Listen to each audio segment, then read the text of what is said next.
Good morning, everyone. Today is December 4th, 2019. This is a regular meeting of the members of the State Liquor Authority. Conducted in Albany. Present today are Chairman Bradley, Commissioner Ford, Commissioner Fan, Deputy Commissioner of Licensing Roberts, Counsel to the Attorney Meyerhoff, and myself, Secretary Donahue. The next meetings of the authority will be December 18th, January 8th, and January 22nd. Just to note, there's going to be a 3-week gap between the December 18th meeting and the January 8th meeting. Those meetings will all be in Albany.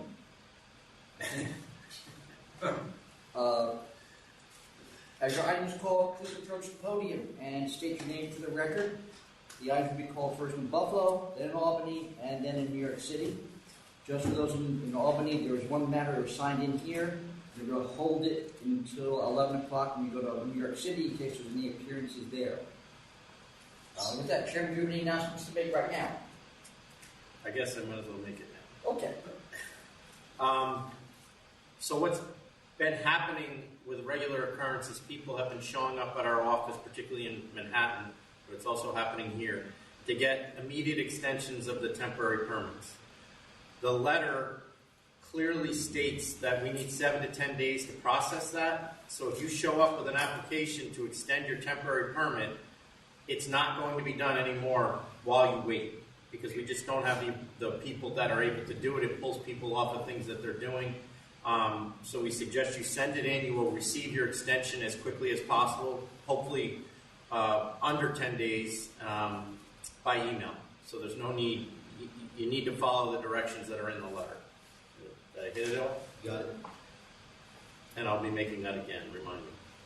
So, all right, first item in Buffalo, 2313, Rohit and Priya Enterprises, Inc.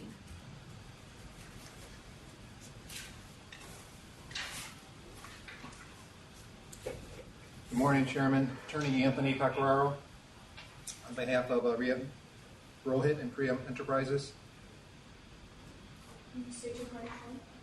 Rajvinder Kumar. Thank you. This is 2313. 2313 is a default. This is the full.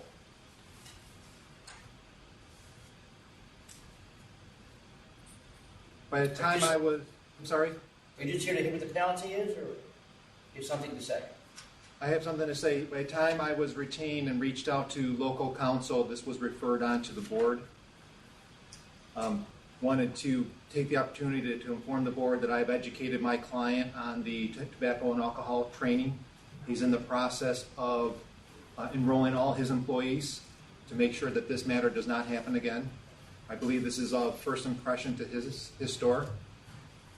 And in light of his proactive measures, we were hoping that the board perhaps entertain a fine of $1,000. I was at 1,000, so that's fine. 1,000. Is that? Thank you. Hold on, this is only one vote. Historically, why do we treat this differently than underage sale of alcohol? That's only been recent. What do you mean? We used to treat the same way, and then you stopped. I stopped? No, you didn't stop. So the person before. Yeah, right. All right, 1,000. We're going to start treating them differently. 1,000. All right, next $1,000. Thank you. Michelle, got nothing else in Buffalo? I have no other matters signed in Buffalo. Why don't you just keep the feed open for another 20 minutes or so, just in case. All right, we're going to go to Albany. First item, 2294, Howl at the Moon Restaurant. Good morning and happy holidays to everyone. Robert Romano, I'm here with Elizabeth Kachtazi, who is the principal of Howl at the Moon Restaurant Corp.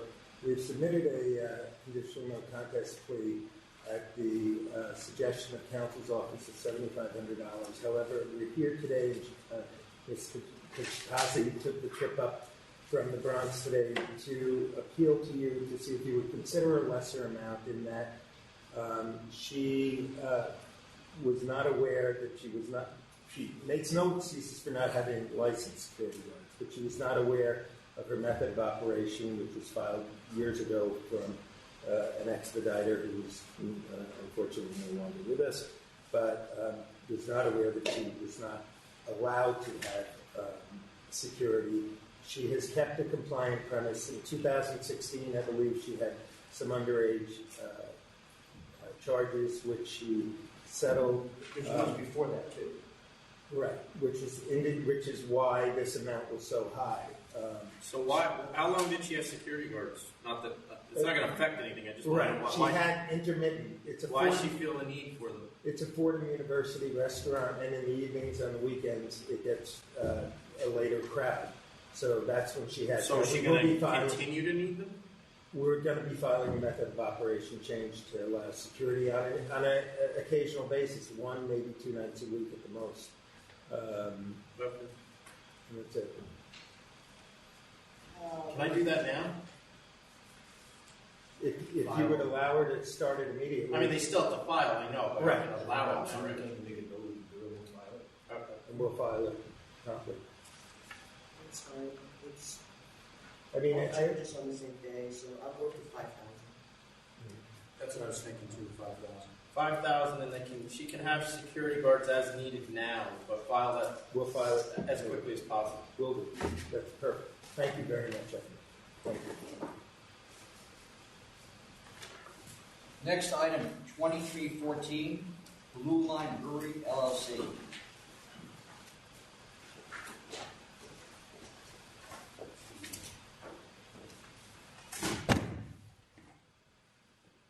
Mark Gillis with Blue Line Brewery.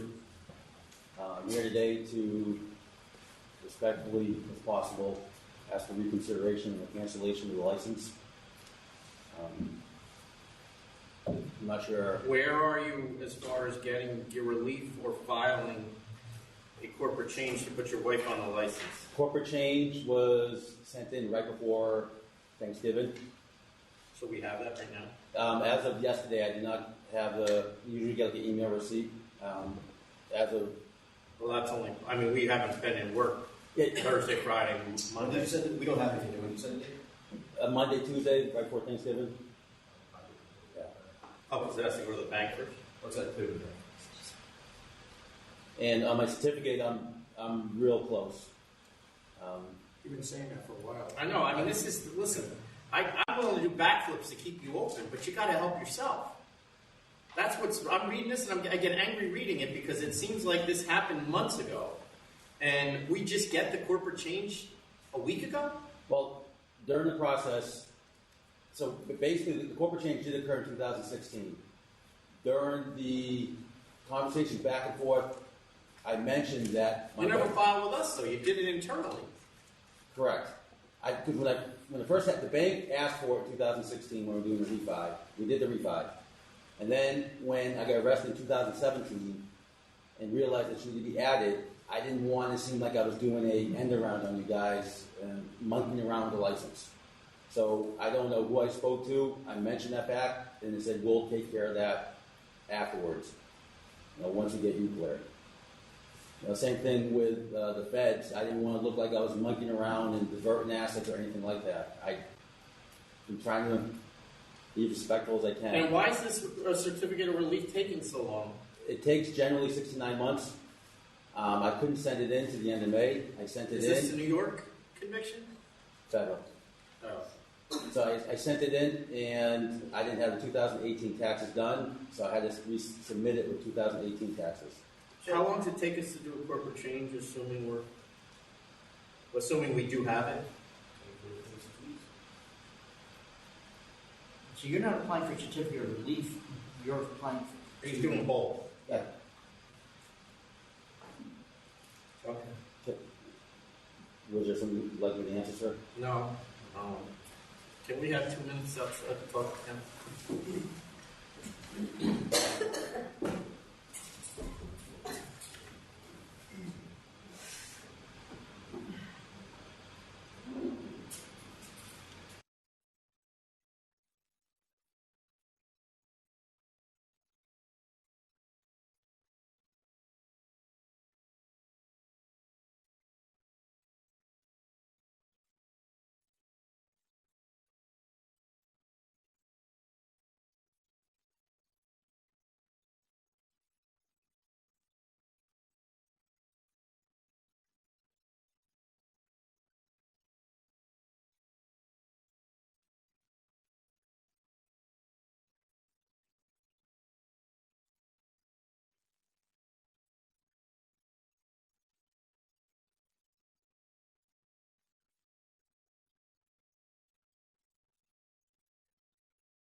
All right, after a brief conference with council, we're back on the record on item 2314.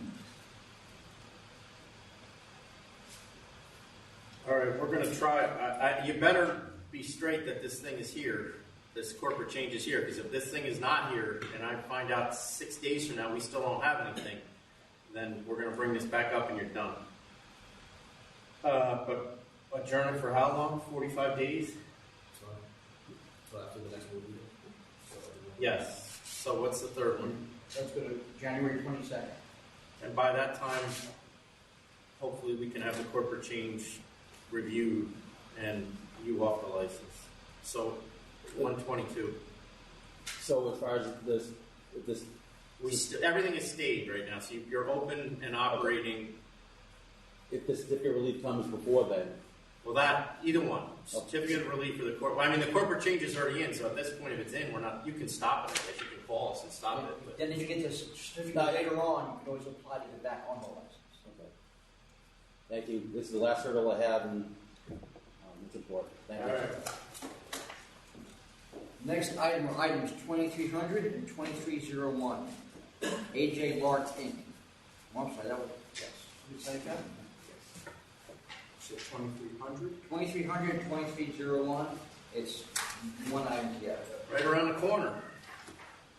Could you name on the record, please? Yes, good morning. My name is Colin Ross.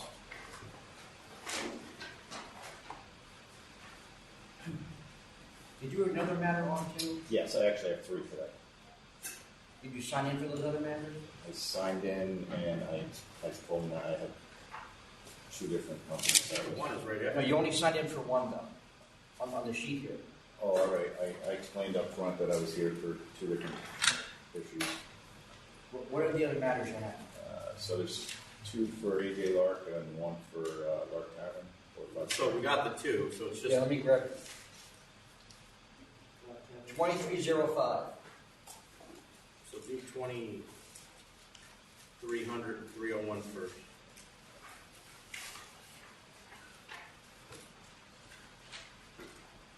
$2,500 a set on 2,300 and 2,301. So you. I mean, my only concern is you win. It looks like 12 years without, or 11 years without a problem. Yes, And this looks like it was a pretty big fight. it was an altercation out in front of my building about 4 doors down from my establishment. Were they your customers? There were some of my customers there, yes, sir. It just ended up in the street. Other cars started stopping. Other people on the street intervening. It was really an argument. I mean, the police didn't arrest anybody. Nobody got hurt. It was really just a lot of shouting and yelling and cursing and just disturbance, really. So, All right. And you have your books and records on premise now? yes, sir. Oh, so 2,300, 2,301 set. 2,100. Commissioner Pan? she already did. I sent 2305.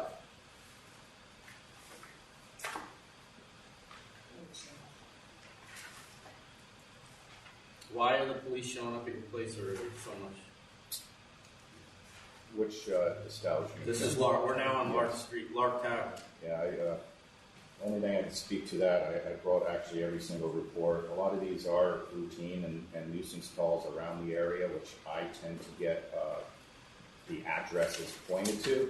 There's 2 other establishments around me that produce the same kind of noise. I have a big parking lot out back. Well, this is March 17, 2018. The fight was inside your place. Yes, that is one incident. That's true. Yes, sir. They found cocaine on one of your customers. I was unaware of that. June 7, 2018, a stabbing at your place. No, sir. It was next door to my place with 2 of the customers out of 4 inside of my establishment prior to it happening. Your bouncer reported to the police an altercation between the victims and a group of patrons that started inside the bar, and he had to remove them. And then the stabbing occurred outside. Well, the time frame is a little off on that, sir. The altercation was not a fight. It was, The point I'm making is it's not. They may be problems too. I'm not saying they're not, but clearly it's happening in your place. Why? I think it was type of crowd we were having in there, and So what'd you do to change that? I immediately got rid of the DJ systems I used to have in there, which brought in types of people that were trouble. So I brought in a different style of music. I brought in the licensed staff as required. You have security now? Yes, sir. So they're all licensed now? Yes, sir. Alex, 4,007. thanks. We're all set. I'm all set. Thank you, sir. Next item, 2347, Catskill Mountain Lodge.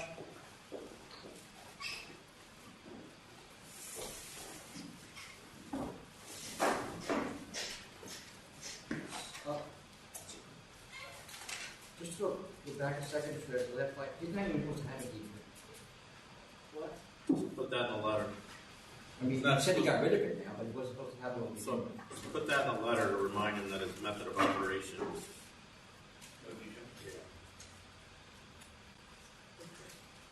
And he doesn't have any security. I was afraid to ask that question.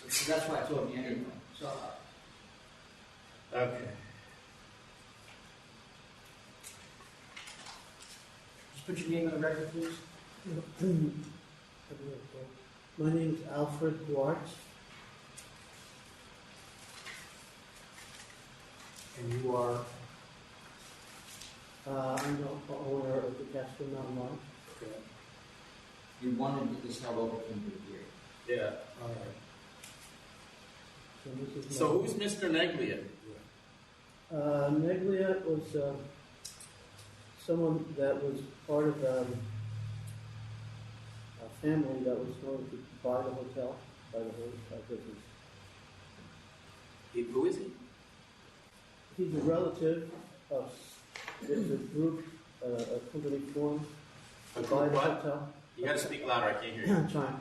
A company that was formed to purchase the hotel was called L&N Ventures.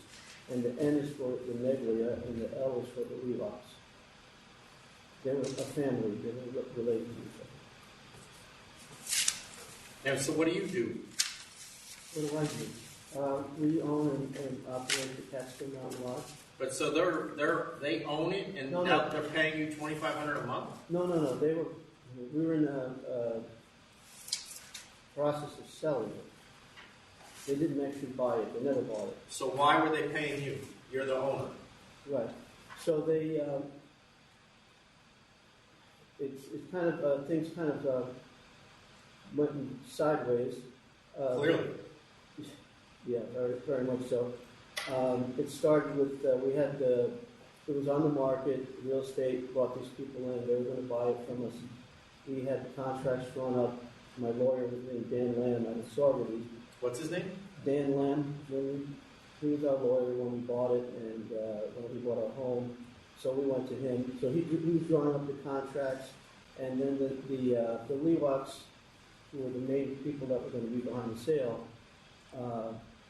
asked if they could somehow go in and start doing some renovating and cosmetic improvements of the restaurant.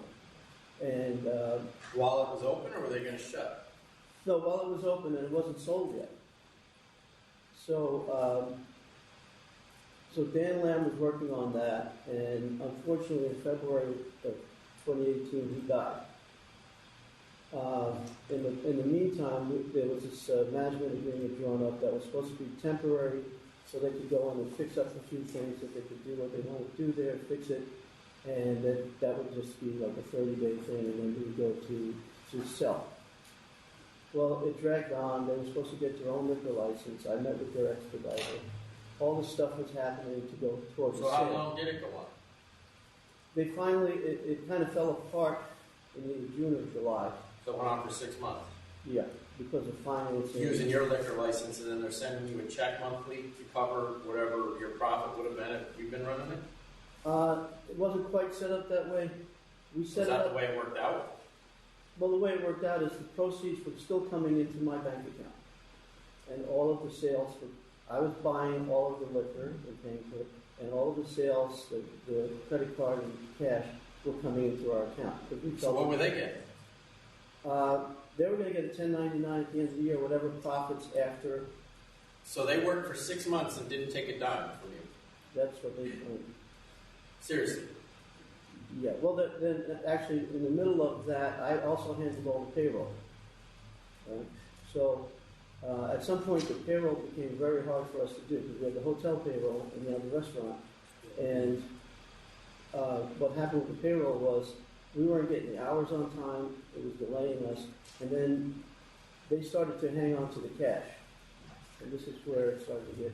Which is why there are these laws that say if you have a liquor license, you're the only one who can use it. Yeah. Well, you didn't do that. You gave it to somebody else, and then he kept all the money. I'm sorry, did what? You gave your liquor license, let somebody else use it. You clearly weren't there. Oh, I was there.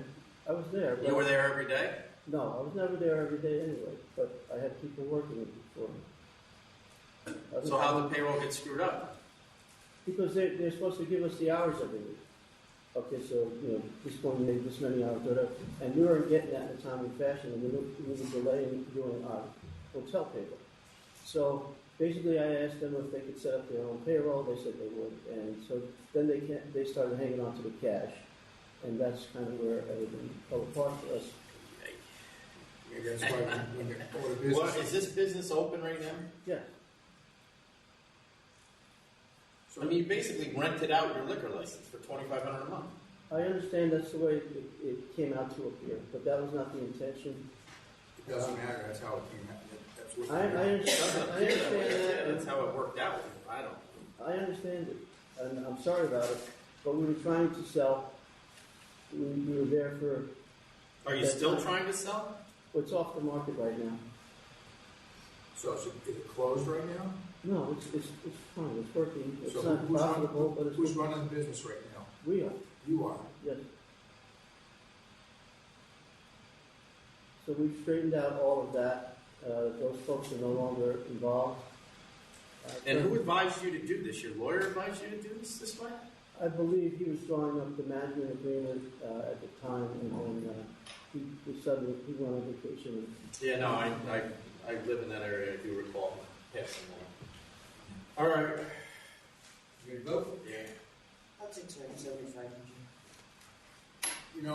Only because you've been in business for 11 years or so, and you have no adverse history. I would accept the 7,500 as well. Otherwise than that, it would be much higher if not a court closure. But I'll take the 7,500 just because you have no other history. I would to 10, but 7,500. Don't. Next time, make sure you get somebody who's got some experience in the liquor license business. Yeah. If you're going to sell, What never happened. take care of it. Good luck. All right, so we're going to move on to some defaults, get them off the calendar. Are you ready to go? Sure. All right. So anybody, just keep your eye on New York because they like to pop up and they hear That's an what alleged I'm client. not going to look. Potential client, yes. 2263. G&A Entertainment Corp. I had canceled for the record. Or you can set a fine and No, cancel. no, it's not for the record. Well, it's expired. No, we still take the bond. You want to cancel. Cancel the bond. They just haven't filed the renewal. It doesn't mean they're not going to try to. Yeah, I was a canceling mine. All right, cancel the bond. All right, 2272, that's what Mr. Flynn wants it held over to 1218. 22 what? 2272. Okay. Tell him to bring his client. Yeah. What'd you say, 1218 with client? 1218. 2273. I bet 5,000. That was at 75. All right. I'll go with 7,500 as well. 7,500. 75,000. 2276.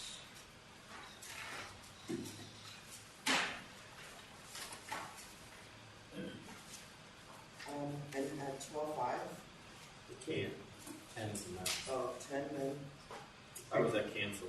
They paid $42,000 fines since You 2000. can impose a civil penalty and a suspension. What number, I'm sorry? 2276. I'll go to cancel. Cancel. Cancel bond claim? Cancel bond, Yes. taking enough of their money. 2277. And that 2,000.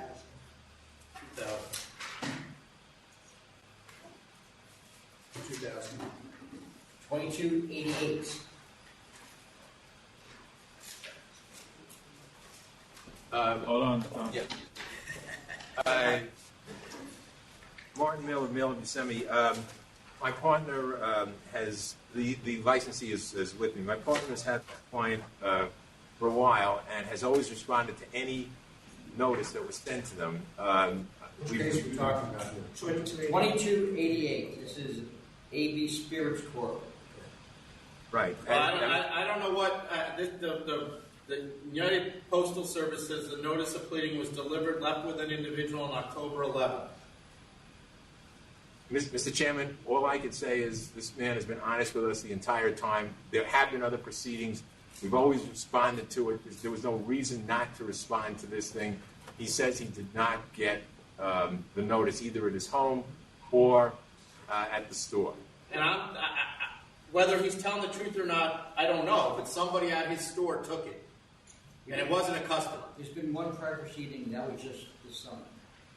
Right, but I'm saying, but it was, we had the notice, we responded to it, we dealt with it.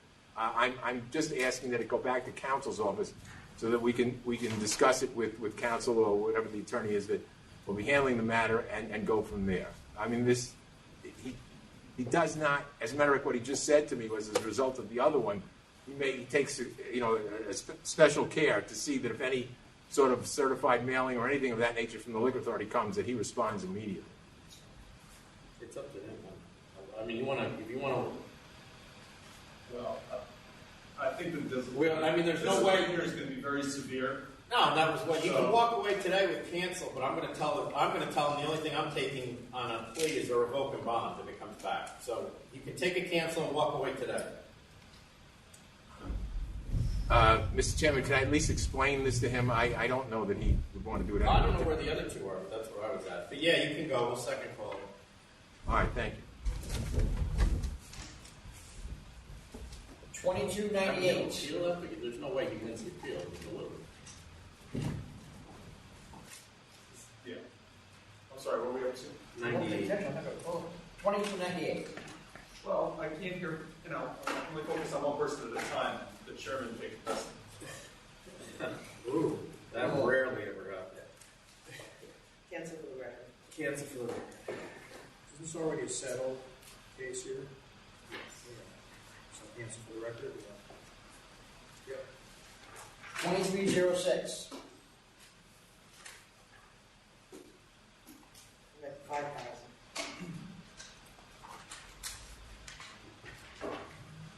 More than 50 cards. So that's fine. Did we charge them with the untaxed cigarette stuff? That's charge number one. Oh, that's the only way you would charge that? It's because it wasn't a tax No, there's- visit, it was... We have another charge for that, but that's what they. But it would basically be redundant if you did Yes. both. All right. What'd you say? 5,000. I cancel the bond. 2312.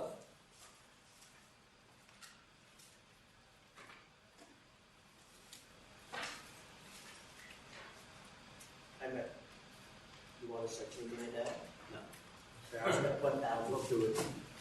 Makes sense. Yeah. I'll let Gary do it through the CNC. You agree with 1,000? Yes. All right. 2335 is another Mr. Flynn's. He wants it held over to the 18th. Okay.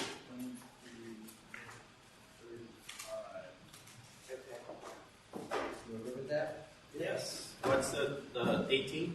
Yes.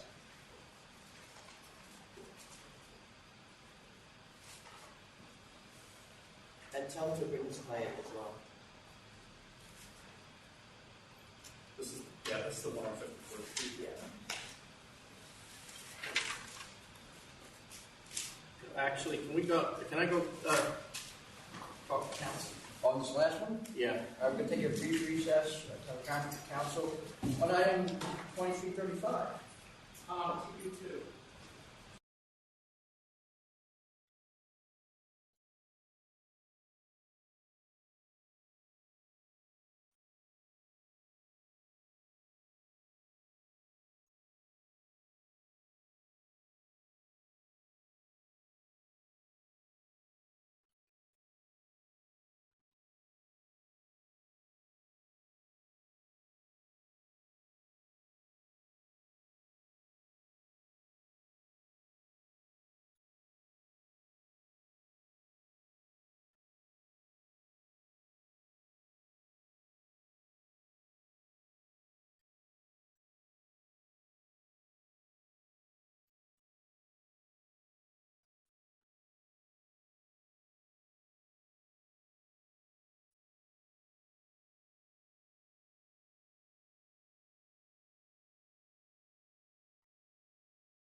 All right, we're back on the record after a brief conference with council on 2335 to be held over and want the licensee to appear. Yes.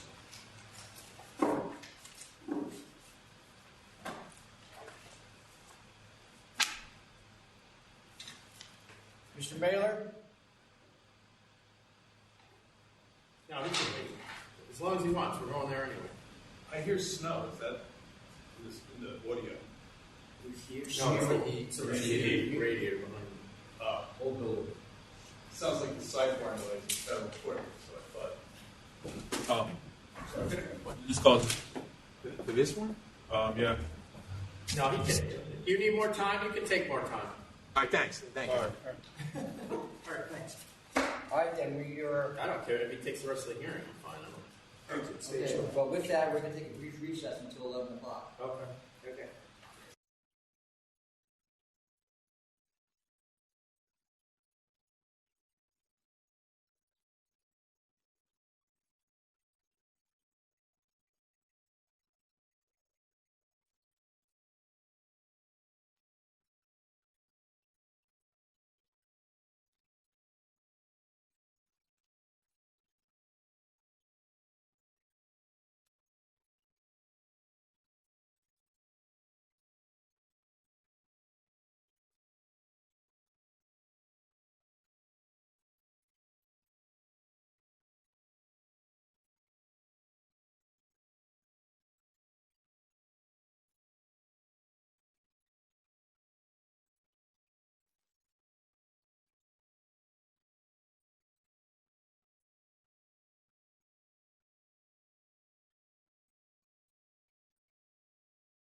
Jonathan, is Mr. Mailer still around?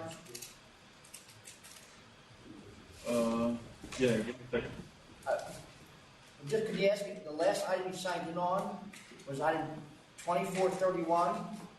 We don't have a 2431 on this calendar.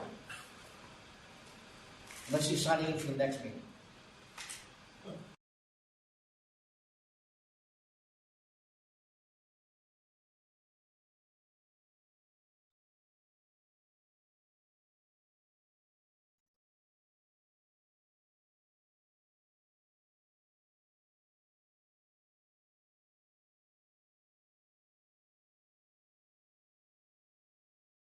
There you go. Now, which one is it? I don't know. What's? I'm sorry. The last item you signed in was 2431. 2431. No, but that's the one we're talking about. The ABS Spirits, correct? That's the one that was a default. No, we don't have a 2431 on the calendar. I'm sorry. That's what it says here on your. Oh, I see. It's 2288. I'm sorry. But Okay. it does. Oh, it's. I'm sorry. I'm sorry. It's 2288. Mike, the client is. No, they're not going to do it. Yeah, we're not on the record right now. Oh, I'm sorry.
Jonathan,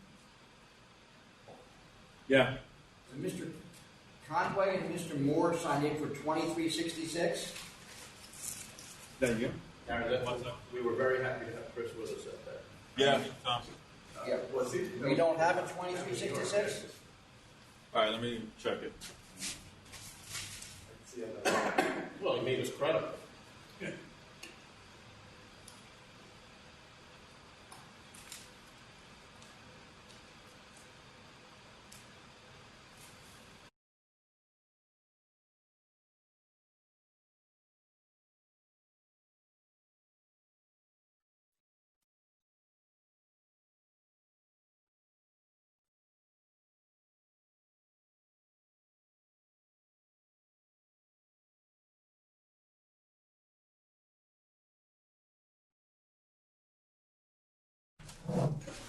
Hey, Tom, if you can hear me, it's 2346. Cara Foods. Thank you.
All right, we're back on the record after recess. We're going to recall 2288, AB Spirits Corp. Thank you, Martin Mailer, mailing me something again. In speaking to the client, is it at all possible, if he takes the cancellation, that he at least be given the holidays? In other words, it doesn't go through. How long does this stuff go up? Sorry, what? I'm talking to somebody else. How long does it? A cancellation would go out rather promptly. I mean, this Yeah, is. he can do the holiday. Okay, then he will take the cancellation. So send it out the 25th or later. I'm sorry, for January 1st or later. Thank you very much. When do you want it effective? January 2nd. Okay. All right, thank you. So it's cancel and bond effective January 2nd. Thank you.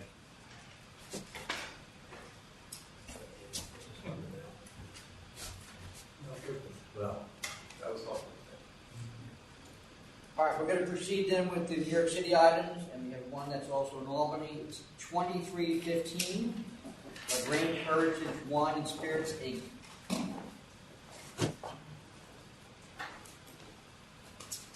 Good morning, Chairman Bradley, Commissioner Cameron Ford, and the rest of the board. Mayor Fakuri, the attorney for the applicant, to my left, President Ms. Meshwa of the Grain Heritage Wine and Spirits Inc.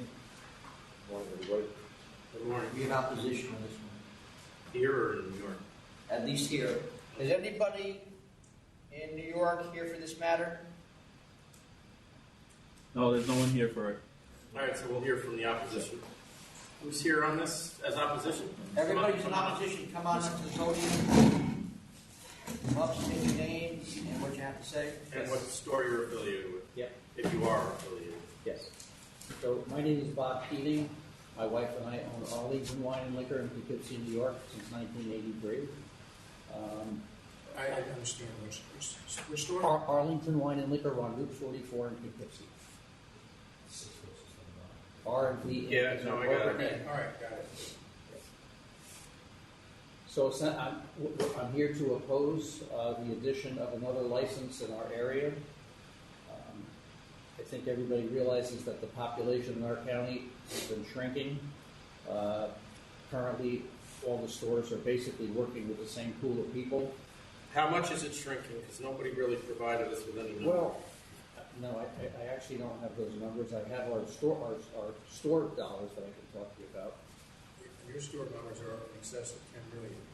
That's correct. Yeah. They are, but we have your numbers, and they're consistently down. Correct, and they're currently. Oh, but still 10 million, as he said. Correct. Well, we've been at it a long time. We work very hard. So. And what's 19 look like? Because we only have the number until June 30th. Well, 19 as of the end of October is down approximately another 300,000. So it's on a decline for a lot of reasons. Between 18 and 19, we had a store open down the street from us. Actually, between L&T Liquors opened down the street, we were down 250,000 that year, which we attribute in a good part to that. What's been happening now, we have the store that opened in ShopRite. As you may recall, they're inside the grocery store on Route 9, which has been affecting all of us. That's contributing, I think, in a large part to the decrease this year. I've talked to several other store owners up and down Route 9 from Poughkeepsie to Wappingers. They all have been affected by that store, and their numbers, they've told me, have been in decline for this year. There also, there appears to be seven licenses currently within 5 miles of this current application that I have listed here. We are one of them. There's also, to the east of me in Pleasant Valley, there's Potter's Wine and Spirits, which is several miles away. A quarter mile down the street from me is L&T Liquors. Another quarter mile from that is Poughkeepsie Wine and Liquor. The area is just... And this is a retail thoroughfare, Route 44 right there, right? It's all strip malls or strip plazas? Pretty much. I mean, where I am it is. Where I am it is. But basically, again, we employ 22 people. Obviously, as you would all realize, the cost of business goes up every year. The numbers are going down. I don't want to have to certainly lay people off. There's just, frankly, no room for another store. It's just going to basically go from. It's going to take from all of us, just like any license application has. So I don't really see any reason where the public is served by this. I think the area is saturated, and we just can't handle it right now. So. Okay, thank you. Thank you. Appreciate your time. My name is Surya Bapaka. Actually, I am from the Lagrange area, and I recently acquired a Cheryl Supers. You recently what? 1 year ago, I acquired I bought the Cheryl stickers in Lagrange. Charles or Cheers? Yeah. Cheryl's. Yeah, Cheryl's. Yeah. And I have my lawyer actually has sent a letter also to you guys. And, yes, we have. And secondly, I have seen 10% reduction from the day to now. You've seen what? The 10% reduction of the sales. Basically from last year, October 11th, I have acquired this business. And today, the September month and October month, I have seen a dip in the sales, basically. That is number one, I would like to say it. Number two... How much? You said a decrease? How much? 10%. 10%? Yeah. And there is another thing actually which I would like to say is, opposite to me actually there is a ShopRite Plaza. Recently, a panel actually has visited the new liquor store to be there. And then what I am seeing actually is with the jobs that are relocating from that area, there is a downtrend of the population there. So basically, IBM impacting us with a lot. IBM left 15 years ago. Even they are slowly, whatever slowly they have in other areas, they are dipping it. And then population is relocating from this area to other areas because of the jobs in North Carolina and because of different of mine also living there. Besides that, there are 7 liquor stores actually which were there. And this area, the area where they are planning to put it in is near the largest school in the Douglas County. Near the largest school in the So, how far is the school? It's less than, maybe less than, I don't know, mile and a half, maybe a mile. It's a high school? Yeah, it's a big high school. It's a big school. But it's not. It's, it's a driving distance. So let me ask you, Cheryl's at 1606 Route 82? Yes. You just bought the store when? October 11th last year. Of 2018? Yes.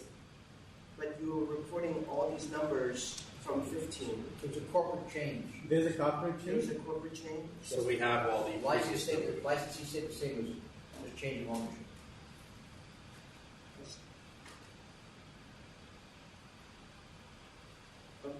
Was the store closed during 18? Like, was there a time period during the sale that it was closed? Is that why the numbers? No. It was never. It was never closed. Only even if there is a snow season, the last Monday we closed it, but we did not close it. And this year, so we have sales that you sent in from beginning in September in 2019. So is that down from the previous September? The current September, yeah. Yeah. So that's down 10%? Yes, sir. I have seen that actually. All right. Anything else? You mean down 10% from the first 9 months of 2018? Yeah.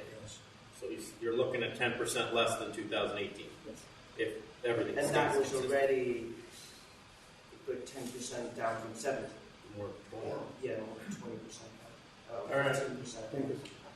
Is the ShopRite on this list or it's not? ShopRite is actually opposite to my location. Yeah, but it's not on there because it's not a package store. Yeah, it wouldn't be a package store. So right. But it does have an effect on the sales. How's that having an effect on your sales? No. There is no shop. The ShopRite also in the ShopRite Plaza. There was 2 times actually. They were trying to open a new liquor store. Right. In the I area, remember that. Right. And then it was denied by the panel. Right. It's like maybe a couple of months back. Oh, so you're saying that there was a store tried to go into your location and we've already rejected it? Right. Okay. Okay. Not your location, but your area. I got it. Okay. And also the online business actually has impact on this whole thing. One of the things which we are observing is that even though we are promoting the local wines and all, so there's a lot of impact on that also on the online business. Okay. Thank you. Thank you.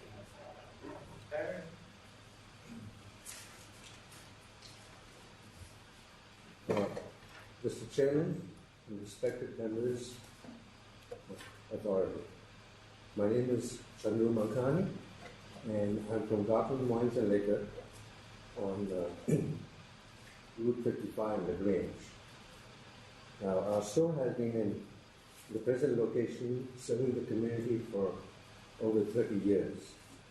And first off, I'd like to thank you for the opportunity to express my concerns regarding the matter, which is the application by Heritage Wines to open another liquor store within a 2-mile radius. What's your store address again? 704 Freedom Plains Road. Lima LLC. Now, this will directly impact and erode our customer base, which really comes from a 3-mile radius. And we've already submitted the gross sales letter that was requested in August, as well as inputted the information and had also sent a letter citing the reasons for our objections to the venture. Now, I have the copy of the letter we wrote for reference, and if you have any questions on the letter, I can give you the salient features of that letter. Yes. We should have the letter. Do we have the letter? I don't think we need you to read it. Okay. Hold on 1 second. Yes, we got some opposition to some of the package stores late. If you want to summarize the letter, go ahead. All right, I don't think we do have it. All right, I'll be short on this. And though the economy is supposed to be healthy, it has not reflected any growth in our area. And then we provide that data in the letter. Oh, no, I'm sorry, we do have it. Oh, We're okay. reading it right now. Okay. So essentially, as you can see, the sales have been down starting with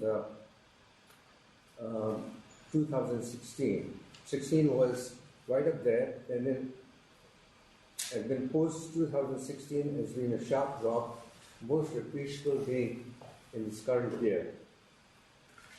Now, there could be different reasons for the customer base to decline. Could be, the young people are staying away from alcohol, or there could be a whole bunch of other factors like people are moving away, and natural attrition.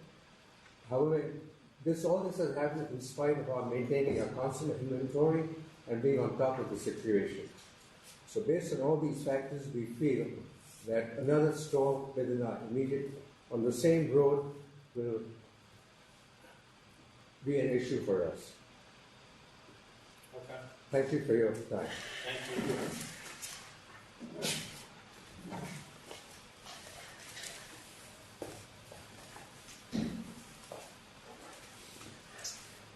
So, just wanted to respond to some of the opposition. I'd rather you just focus on why there's public convenience and advantage to adding another one there. Sure. So the location where this applicant is trying to put is completely different from where opposition's locations are. This location is in the heart of LaGrange, down a main corridor. It's not called Main Street, it's Route 55. But that location has so much traffic that they did 3 roundabouts and sidewalks, and they completely renovated the whole downtown area. Now they have the banks, the Dunkin' Donuts, they renovated gas stations. So this location is no comparison to opposition's locations. Opposition's locations are in plazas. The one last opposition stated that his sales decreased. He's in a plaza that's located with a Starbucks, major, I think it's CVS. The other one just renovated, multi-million-dollar facelift.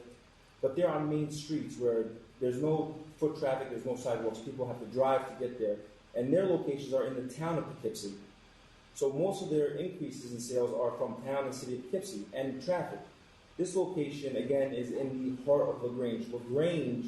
But it's on 55, right? It's on 55. 55 correct me if I'm wrong, is 100% a retail corridor. Correct, but In fact, you can't tell when you cross over a boundary into the town of Poughkeepsie. I understand, Chairman Bradley, but in the location that it's what's going on over there is when they developed the roundabouts, the 3 roundabouts, because there's so much traffic, the town of LaGrange actually did a very great job when they did the roundabouts. They added sidewalks and they wanted to make it almost like the main street of LaGrange, because LaGrange doesn't have a main street. This is considered like their main street, where they have the sidewalks, the Dunkin' Donuts, the brand new bank went in. Again, the whole renovation process in the town of LaGrange was done perfectly for foot traffic.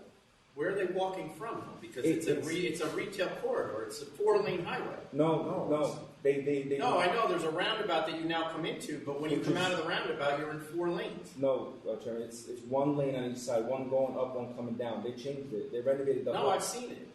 I've been there. I live right near there. It's 2 lanes there. All right, but above that, it goes into 4 lanes. When you pass his location, then it opens up to it's a 2 lanes. So I guess my point is, when you have 7 stores within 5 miles, why does it matter if the plaza you're in is more beautiful than the one next door? Well, the explanation is we're trying to compare what opposition is saying. Their locations are catered to a whole different demographic. Their locations are in major plazas that have Starbucks, Walgreens, multi-million-dollar facelifts. Their locations are for driving purposes. They come there. This location is in the heart of LaGrange, which had an increase. But you're missing my point. 4 lanes or 2 lanes. There's nobody living on this road. It's a retail corridor. Correct. So where are they walking from? Well, the whole development was for people to walk and go to the retail stores. But I thought this was a standalone building. It is a standalone building, but they added sidewalks that go right down and up. Which is great, but if there's no people... There's plenty of people. I'm sorry. Where the Hannaford is, you have the condominiums, the apartments going up. There's also more single-family homes being built in the town of LaGrange, right off of Todd Hill. There's about 55 single-family homes going up. Yeah, and I don't know if you guys can hear me. Am I loud enough? Yes. There's 55 single-family homes going up. And from where the Hannaford is, where you can walk, right where the Daily Planet on the sidewalk, you can Keep talking. Just to recap to the board, the opposition didn't want to disclose the development sites that are going on around their locations. For example, Arlington Liquor, down the road, literally down the road on 44, is 390 units being developed now. I should know, I travel that road and there's traffic constantly because of the development. Phase 1 is completely sold out. Down the road, how far? From Arlington Liquor, I would say maybe 2 miles. Less? It's literally down the road. It's called Eastdale Luxury Apartments. But how does that... So those houses are not going to be more... You're not going to be more convenient to them. They're closer to Arlington. Correct. But so we're here to discuss your convenience and advantage, not theirs. Where we're located it would tremendously benefit the area for public convenience and advantage, only because of the location. Opposition's locations are completely different if you want to try to compare apples to oranges. This is a single standalone building in the heart of LaGrange. LaGrange has So how is that convenient? That's because the increase in population, they have to travel either 6 miles to Arlington Liquor, or the closest one is 2.7 miles, travel by car. Well, how much is the population increase? Because my understanding is the population has steadily decreased at least 1% a year. Chairman, my research has shown that the population increase in give LaGrange. us anything on that? I have it on my phone. I just increased 5.4% in the year 2017. From 2017 to 2019, there are 5 major projects going on in LaGrange, not in the town of Poughkeepsie, not in the city of Poughkeepsie, not the waterfront, in LaGrange. And these are major projects. We're talking 390 units, 190 units, 120 townhomes. Yet the 2 liquor stores that are in LaGrange, one we didn't get numbers on, but the other one is showing at least a 20% decrease in sales. There was a liquor store that wasn't within the range of the application, which is down the road off of Route 55 and 82. He recently, and I know this for a fact because I used to go there, has doubled his size according to his location. So what we're trying to say is it's a public convenience and advantage to the area. It definitely supports it. We have a letter from the... Well, what are you doing that they're not doing as far as products, services? I mean, we have 3,900 square feet of retail, so what he's going to do is he's going to concentrate mostly on wine, but obviously he's going to offer everything. I mean, Does he have any experience in this or no? my client graduated with a business degree in 2004 and has been on his own since 2004, since he graduated Hartford University. He's been in the business. He's owned many convenience stores. He's had beer licenses. He has one location still now left in Armonk, which him and his wife, help each other out. But his experience in the retail industry has been since 2004. He's got his business degree and he's been on his own since then, and he's been very successful. Has he have any experience in a liquor store or just the Just the retail side of it and convenience stores, and he's had many New York State liquor applications with regards to grocery beer licenses. And he's very So motivated. why a liquor store? He honestly, when I talked to my client, I asked him the same question. As a family man of 4 kids, he wants to try to stay away from the convenience store business only because of the hours. The liquor store business is more forgiving. There's more upfront costs, yes, but it's more forgiving with regards to hours and being home with your family on Sundays. That was his main purpose. And of course, Open on Sundays now. they can open on Sundays, but he's most likely be closed on Sundays. Again, yeah, that's kind of, I mean, I don't think it changed. It's still 7 o'clock, so it's, it's pretty good hours.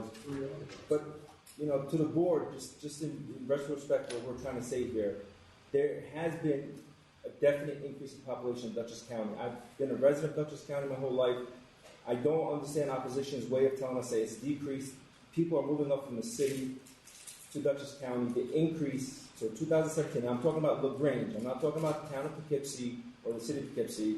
It's been 5.4% up to 2017. And that's not to mention the major projects that we just talked about that are going on now around opposition stores.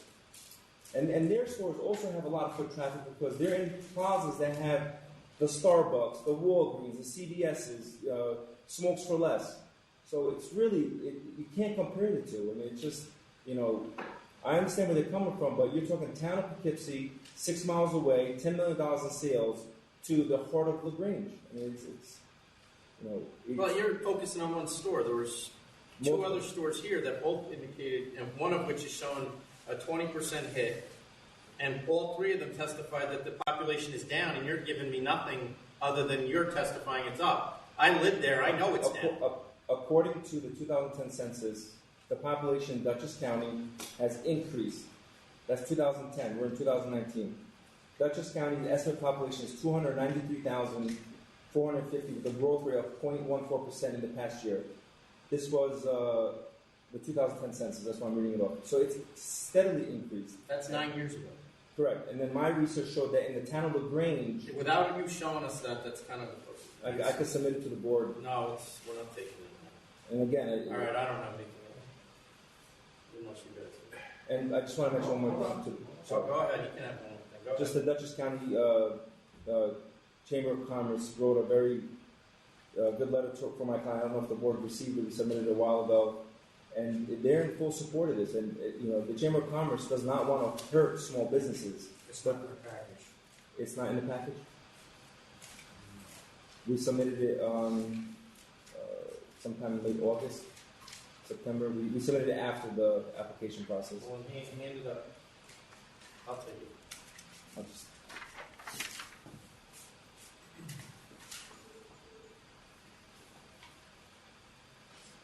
All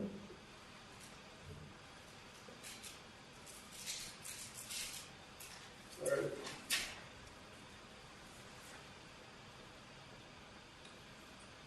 You ready to vote then? No.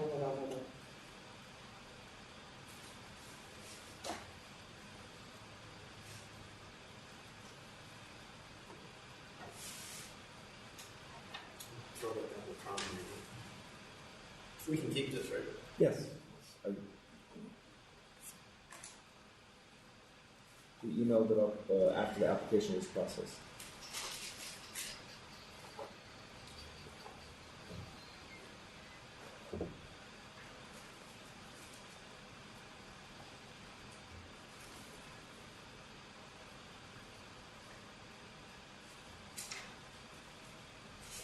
I don't see any record of that. We can add it.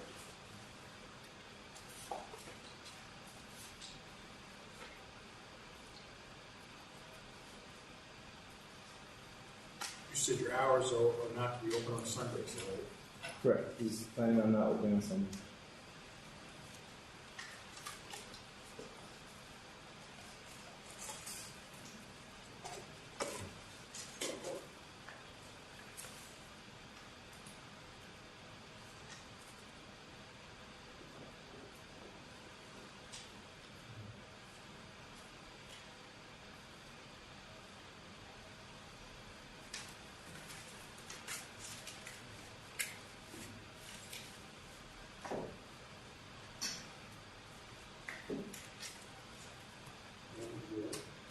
All right, Tom. Commissioner Fan? This is a really close call. The closest store is 1.6 miles away. We don't have numbers from two of the stores, so I assume that they're going up. The applicant obviously has been licensed before with a clean record. And, you know, I support the lifestyle change argument, so I'm going to vote to approve.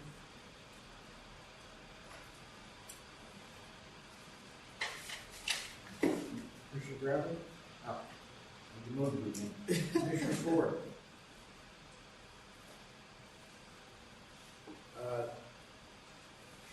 I'm concerned that we don't have the numbers from two of the other stores, even though they are 5 miles away.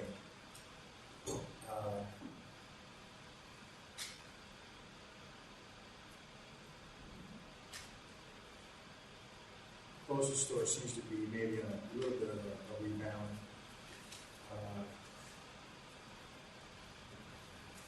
I'm just not sure that there's a need a public convenience and advantage, so I'm going to vote to deny. I'm going to vote to deny as well. I just don't see a need. There's 7 stores within what appears to be a 5-mile radius. The sales of the 3 closest are at best flat, and a couple are decreasing, and we didn't get sales from 2 other stores. This is a standalone building, so I just don't see any public convenience and advantage to adding this in this area at this time, given the lack of demand for alcohol and the number of stores that are already in this area. All right, thank you. You're a good applicant, it's just the location, just doesn't sit well. Okay, thank you. All right, the next item in New York City, 2280, 158 W Food Court. Good morning, board members. Samuel An from An & G, 1220 Broadway, Chicago to New York, New York. I'm here with Jimmy Kim. Jimmy is asking for leniency from the board on the revocation proceeding. He's been in business for 19 years. We're asking for another chance. We've changed the operation of the business so that the wines are not being sold the off hours. Why do you have a restaurant wine license when you're a deli? Well, what happens is that it's a nearby, it's a Times Square area with a lot of hotels, and a lot of European tourists come in, and they would order a sandwich and sit, and then have a wine or two. Or walk out with a bottle, it appears. And that's the problem that we're facing. You're not facing it, you're doing it. We did have an incident back in 2016, and he was okay. You had 2 incidents. Yeah, this is the 3rd time. The last one was for the speech I'm giving you now, you had both. That speech was given both of those times as well. Yes, board member. But you know, this is an operation that he's been doing for 19 years. It supports his family. We've got 20 employees. 2005. And he's asking for. As was just pointed out to us, you also had the same issue in 2000 and 2005. So now this is your 5th incident. What we could do is downgrade the license to a BO license, if it's possible. You want to do what? You can downgrade the license to a BO license. I'm just going to downgrade you entirely. Cancel and bond for me. Cancel and bond? Yeah, cancel bonds 5 times. You're not a liquor store. There's liquor stores in Times Square. If the This is board could state be- 1 and 2, by the way.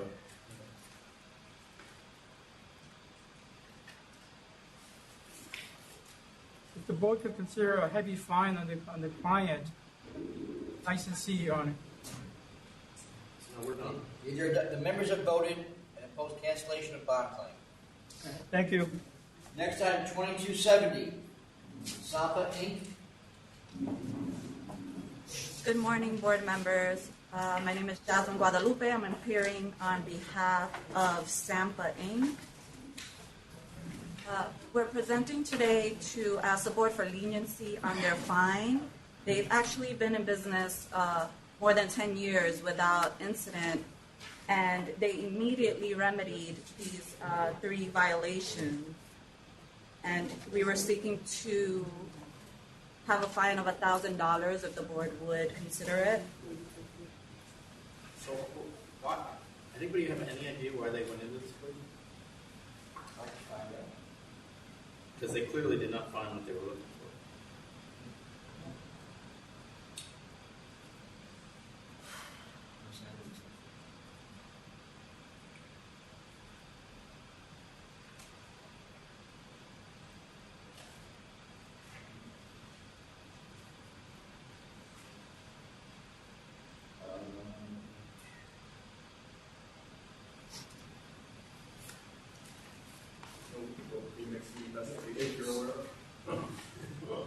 It was just a bar inspection by the cops.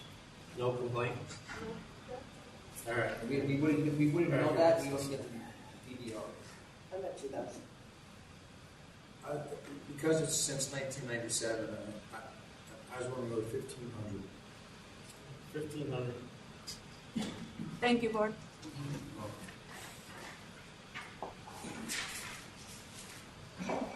Next item is 2281, Oval Sports Bar and Lounge Inc.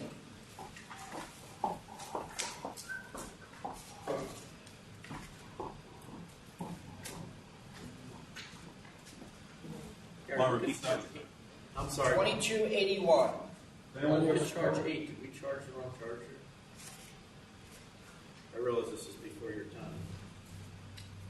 Let's double check that. No one here? Jonathan, is Tim Albert around? No, I think he's upstairs. He was here, but yeah. All right, hold on. He's signed in for this. Just go to the Yeah, next he's one. signed in for it. All right. 2346, Cara Foods LLC.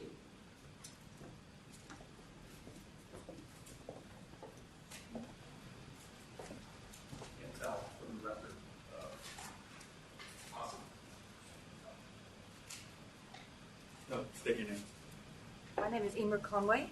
And John Moore. 2346. 2346, correct.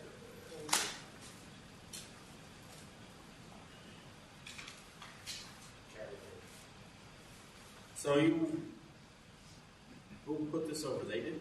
Yes. So why'd you, do you have something to say? Because otherwise we'll just do the fine. I didn't get a chance to speak at the original hearing. I wasn't listed as a witness, and I felt that a lot of the facts were missed on the date of that. That's why I wrote in the letter to you following it. We've really robust procedures in place on that day to not serve underage patrons. They were all maintained downstairs. The officer, in his statement, stated that it was alcohol service and alcohol at an island floor, which is the upstairs floor. Okay, ma'am, the members have your statement. All right? Okay. They don't get into the facts of the hearing at this point. This is only to address if they're going to sustain the charge and then what penalty to impose. So do you want to be heard on that part of it? You've already had a chance to address the facts. And you still have an opportunity to appeal that. To appeal the hearing again? You can appeal. You have a right to an appeal of the hearing determination. After today, you Supreme mean? Court in Supreme Court. Oh, okay. Right. Well, we'd just like to emphasize that we've been in business for 14 years. We've never had an offence in the past. We have all our staff tip certified, and we've asked for leniency and your good consideration for this matter. You're hosting 18 plus parties.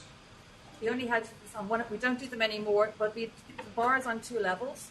So we had everybody was wristbanded who was over 21, and they went upstairs, and that's where the alcohol was. We had no alcohol on the main floor, where the people 18 to 21 were. We're not doing them anymore as a result of this, because it caused so much problems on the night it's the only time we've done it. But we had separated the bar into 2 levels, so that the upstairs bar, with two separate bar licenses, only sold alcohol. No alcohol on the main floor on that night. You've been open since 2006. Yes. No issues other than a trade name issue.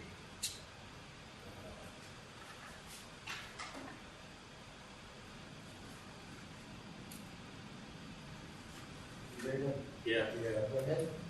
Commissioner Fan? I'm at 3,000. Sustained charge one, by the way. I would go to 2,500 since it's been open since 2006. Yeah, 2,500. Are you That's a $2,500 civil penalty. You'll get a letter in the mail. Okay, thank you. Next item, 2285, Island Taste Restaurant and Lounge Corp. 2285. Anybody? No, no one's coming up with that. Who is it?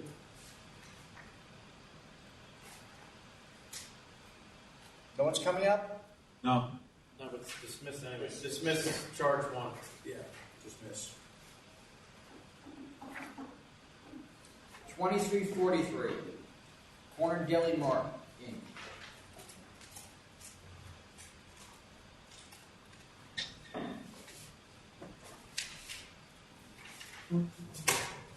No one's coming up with that either. Is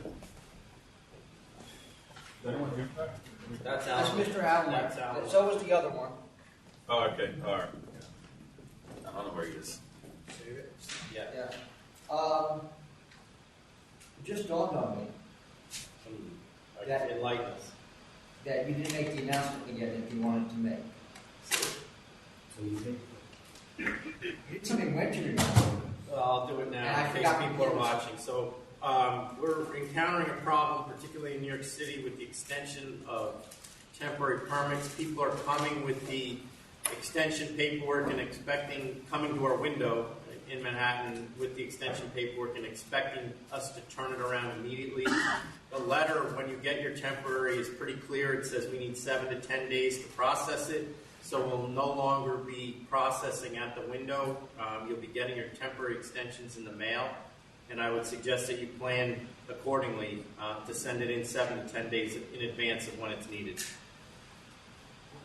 Thank you. Hey, Tom.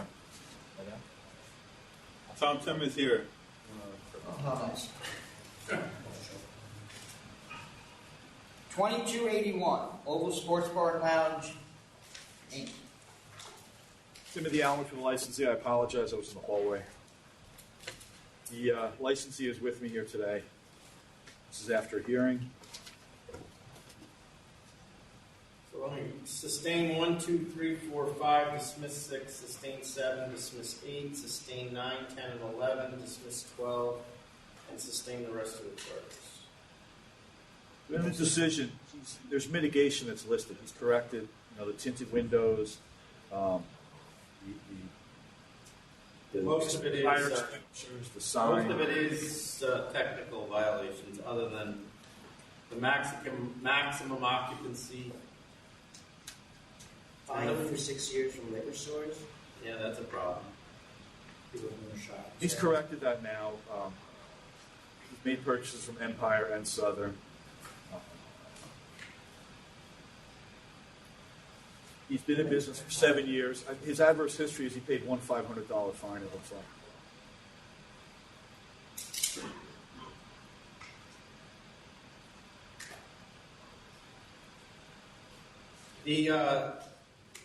focal point was not sustained, but it doesn't mean that there's not clearly a problem in my mind. So he's there 7 days a week, and I think there was testimony that the judge put in the decision that when he's there, it runs smoother without problem, and he's very cooperative.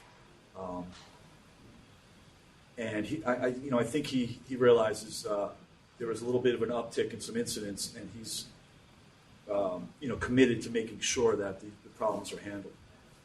How often does he meet with the police department? When is that? The last week was last. You can speak directly. Yeah, I went to all the liquor church in Ukraine. It says he goes to all. Say again? I was at the last meeting. When was the last meeting? Like 2 months ago. Okay, he went to a meeting, he said 2 months ago. Is that at the precinct? Well, he needs to go to every meeting. There's people getting He shot. did say he goes to every I meeting. went to every meeting. All the liquor church meeting. How late is he open? What are his hours? 11 till 2 during the week. Speak louder. 11 till 2 during the week, and on weekends, Friday, Saturday, 4 o'clock. I can't I didn't understand what you just said. He said What 2 time? o'clock during the week, 4 a.m. on the weekend. You can change that if you want. Yeah. I'm going to change that.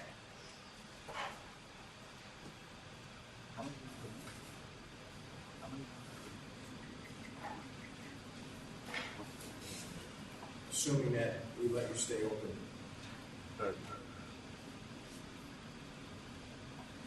Because I'm not even quite there yet, to be honest about it. You're going to go first, since I think you're the one who wants to add things in, so go ahead. Yeah. So,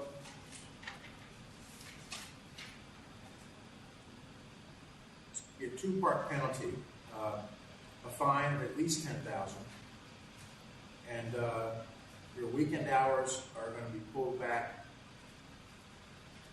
I'm going to chop off an hour on Fridays and Saturdays to 3 o'clock.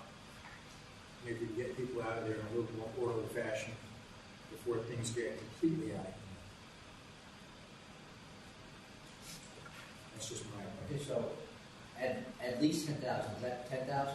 Well, he's, I think, telling us. Yes. I know you go these. Well, she was at 12.5, so I think he's willing to live with 12.5. Yes. Yes. So All right, so 12.5. whatever he said at 12.5. You agree with that? Yes. They have to agree to the hours change. Yes. And hours You on just- Because it's a hearing, we don't, right? Okay. Yeah, so 3 o'clock and on Friday and Saturday at 12.5. Okay, thank you. And no guns. No guns. 2343, Corner Deli Mart, Inc. This is after a hearing of sale to minor and a trade name that was a sticker that was about 8 inches wide and maybe 6 feet long that was underneath the awning that remained, and it's been removed. Sustain 1, 2, 3, and 4. We got 5,000. Yeah, that's where I was too. It's not even a year. 5,000. 5,000. You had another one with a charge to be dismissed, and members already took care of it. Thank you. Have a good day. 2317, Excellent Liquor Store, Inc.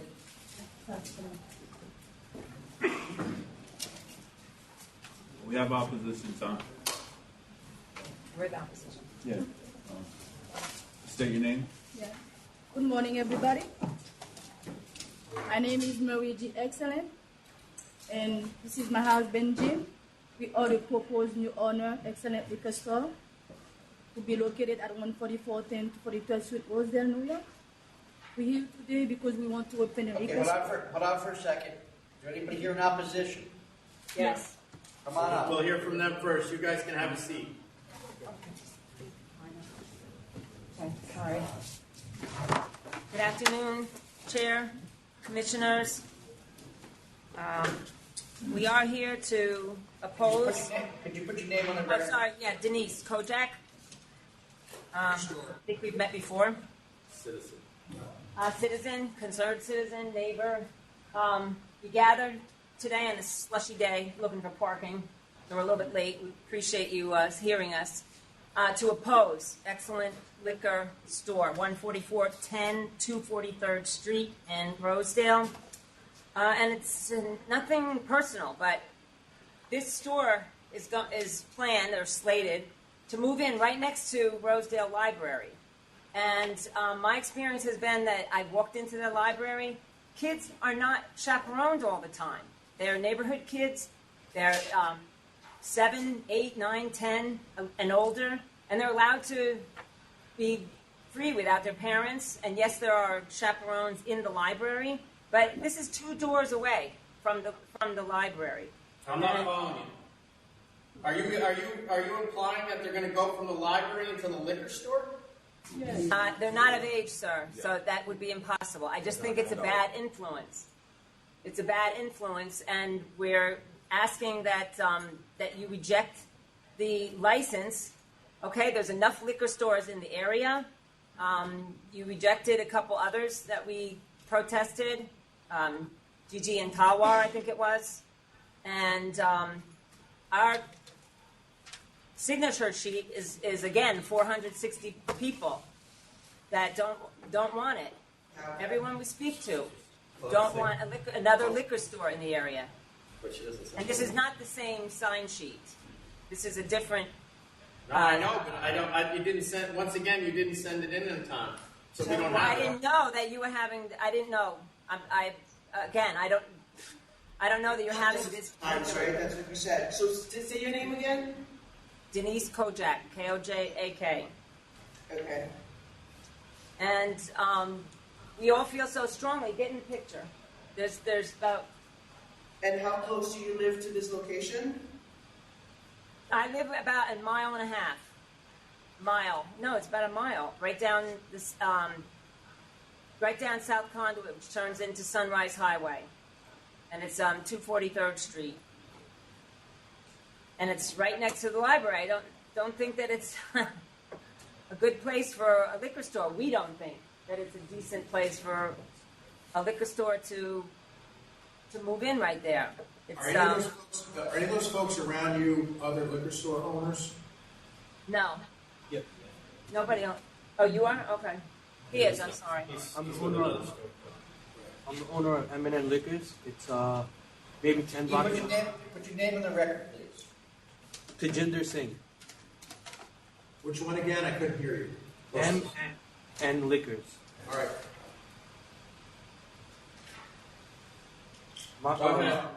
So my family runs a store. It's my mom, my dad. Our sales already decreased since you gave a license to a liquor warehouse in Green Acres Mall. And we recently discovered that we're going to get a hit of $300,000 this year. How far away is that store that was just licensed that you're talking about? I would say less than a half a mile. It's in a mall. What's the name of it? Liquor warehouse. It was given in Green Acres Mall in February of this year. We don't know. How is that not one of the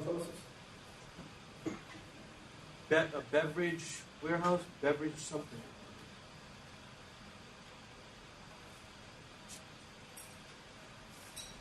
You don't have an address for that, do you? 22 Circle Lane, Acres Mall, Valley Stream. Do we have that? 22 Circle Lane? Yeah.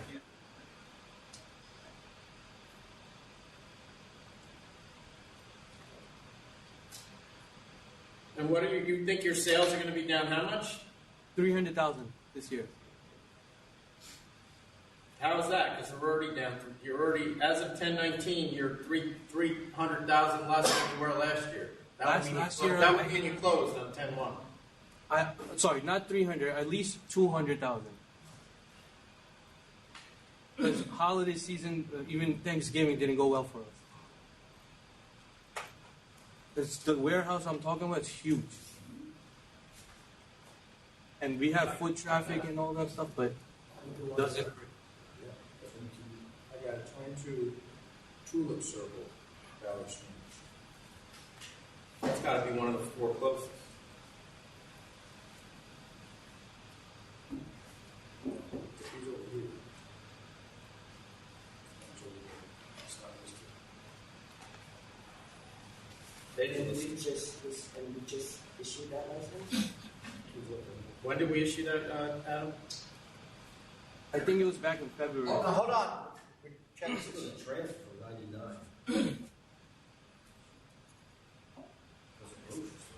Back in 99. And then there's another one in Rosedale. All right, thank you. Is there anybody else? Go ahead. Good morning, Chairman. My name is Tasadduk Bhatt.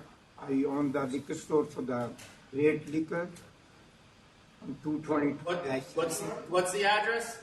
222-16, 144th Avenue, Springfield Garden. Okay.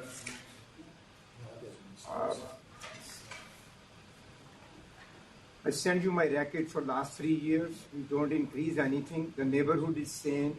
There is no any population change over there. They increase a lot of, and no any new developing over there. Same people lives around there. And I am not making more than whatever I used to make for like 10 years ago. And my sale is, you see that for last 3 years, is like a balance, up and down, little bit. So we really appreciate if you consider for these things our business. Okay. Thank you. Thank you. Anyone else? Ms. Kojak, anything else? Hold on. No, we have. Yeah. Good morning. We are, my husband and I, are Rosedale Village Wines and Liquor on 243rd Street. Okay, put your names on the record, please. Yvonne, Y-V-O-N-N-E, Watson, and Lenson Watson. And what's the name of your store? Rosedale Village Wines and Liquor, And what's the address? 143-65, 243rd Street. You're not one of the. How far away are you from this location? This location is right across from us. How across the street? Across the street. Well, I mean, I have to, sorry, can I update you on a few things? That we were trying to move from next door where we are to the other building, the same landlord. We submitted all the paperwork with Mr. Alan Gardner. We used it, that attorney. We've been in business for 19 years, and this store have been there at least maybe 40-something years. We took over from the landlord. So, but we are in business for 19 years now in this location in the neighborhood. So we wanted to do some renovation because the store was really running down. So the building next door to us was vacant. It's the same landlord. So we tried to move next door, which Mr. Alan Gardner had submitted. We gave him everything, you know, all the fees that he requires, paperwork, and he did got the approval for us to move next door. He did not submit, when we came here to the SLA, we found out that he did not submit a lot of the paperwork that was required. So we had to hire a different attorney, Mr. Terry Flynn, who is the one now who is looking into the matter. We have been still paying rent. We have a new lease for the same time that he took over the case. We're still paying rent. Our inventory is still locked up in the store. We did the renovation for the new store. So we were waiting on Mr. Gardner to give us, you know, when it's okay for us to open. I'm not following anything you're saying. Where is your store and it doesn't have a license? That's across the street from where this one wants to be. What name is the license issued to? Rosedale Village Wines and Liquor. And what's the address? 143-65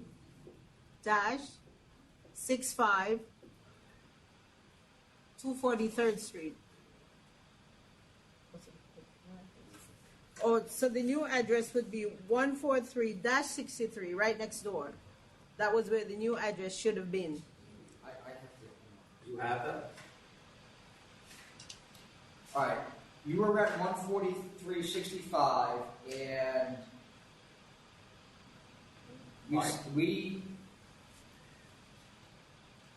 sent letters to the address back in late 2018. Right.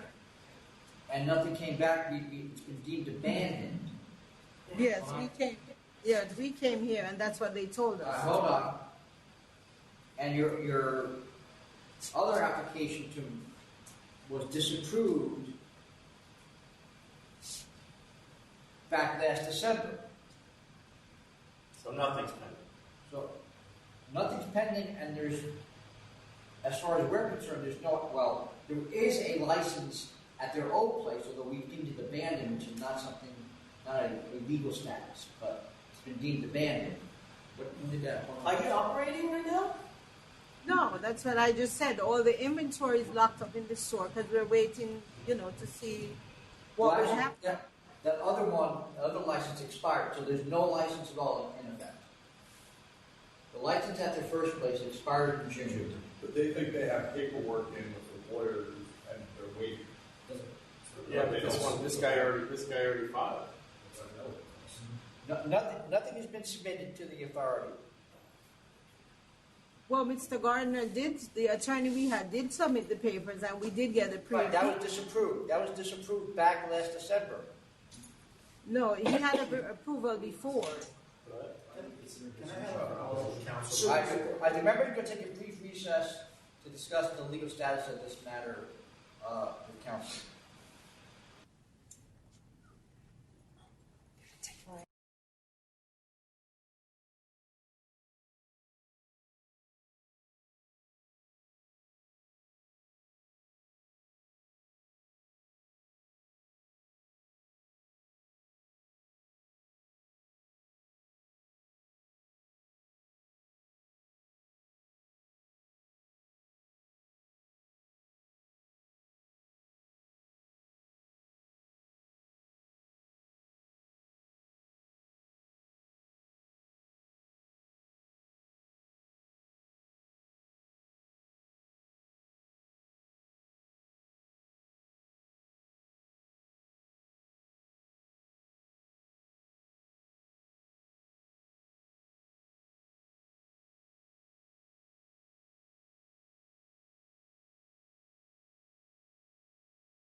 All right, after a conference with council on item 2317, we are back on the record.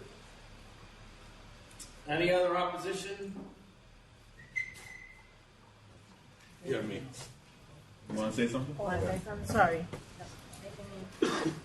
Yeah, hi, this is Smear Sikandar, concerned neighbor. Only I'm just saying here is generally I'm opposed to any liquor store in that vicinity because we already pumping a lot of liquor into this neighborhood. It's not a good message to our kids, especially they want to study and go to the library. I want them to have a good impact of that area, generally discouraging further liquor stores. And this new place which is going to be open as a excellent liquor, and this lady from the other liquor store mentioned she have across the street in the same block existing liquor store. No, come she on, doesn't. come She on. doesn't. Yeah, what you want to do? She did have one. It's not there now. As far as the license is concerned, that store does not exist right now. Well, I'm not in a favor of hers, and I'm not in a favor of new one. I just want to have this area clean and neat. What message you sending to the young kids? From this location? How far I am from this location? Yes. I'm at the Guy Brewers Boulevard. We already oppose one of the liquor store there, and I'm a concerned citizen for the another liquor store opposing here. I didn't hear your answer. How far do you live from this location? Or roughly, if you asking with the measurements, it's less than a mile. Okay. All right. Any other opposition? Okay, I'm done here. Thank you. Thank you. Anyone else in opposition wants to speak? Last call. No, I think we all stand in solidarity to oppose this store. And she's telling us that she moved all her stock into the new place. She's just waiting for SLA to approve her liquor license. And we just indicated to her, I think pretty clearly, that we have nothing on record from her. Yep. And that the license has expired. My name is Ashley Brown for the record. I live in Laurelton, which is a mile from this neighborhood. I have 2 young children. I'm aware of this lady's liquor store. So it has been there, even though it's off the record at the moment, but it's just too many liquor stores. That's all it boils down to. It's a lot of liquor stores in the area, and for another one, it's just a lot. I feel like maybe another library, another school, another daycare, something more positive in the neighborhood. Liquor stores attract a certain group of people, and I just want to put it out there that we don't need any more liquor stores in the neighborhood. It's an overflow. That's it. Thank you. Thank you. All right. That's good. Can we hear from Thank you. Thank you. Please reject the license. Nothing personal. It's just maybe it is personal.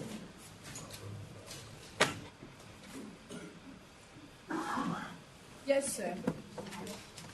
How did you pick this location? They own a grocery store. Oh, right. Are you on the building? Yeah, No, we've been at this location since 2005. We had a grocery store in that location. But there are too many grocery stores in the area. And in December, we realized that the liquor store was closed. So we applied for a license to put in our store. That was back in December. That liquor store has been in the area for 30 years. For over 30 years. We just replaced it. Yep. There's nothing new. We just replaced a liquor store that existed for over 40 years in the area. And if you look at the blue area in the map, that's the area we'll be servicing. It's way on the south of Rosedale, and it doesn't affect anyone. Yep. Great Liquor Store is 1.18 miles. 1.8 miles away from us. M&M is another 1,545 miles away from us. And plus you have to cross a very dangerous intersection to go there. The community needs this liquor store because it's convenient for them when they're doing their shopping and in the area. it's easier for them than to have to go all the way to M&M or Great. What's the name of your grocery store? PI Grocery. Yep. Okay. Is it still open? No, we closed it down. We just waiting for the license to open up the liquor store.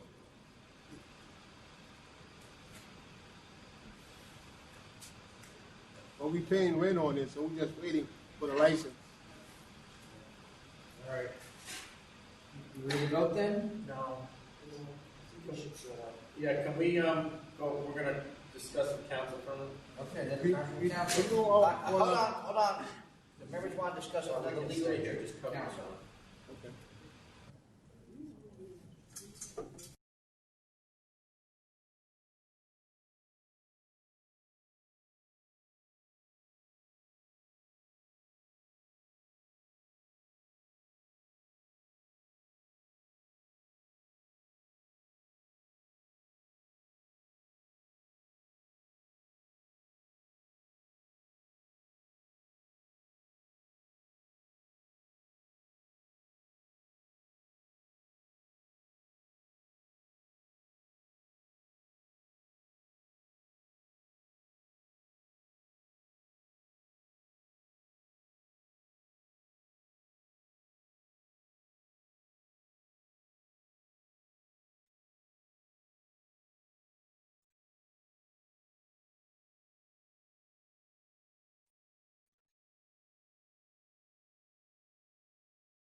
All right, we're back on the record after another conference with council regarding item 2317.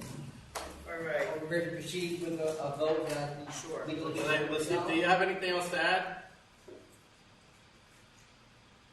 Do you have anything else to add?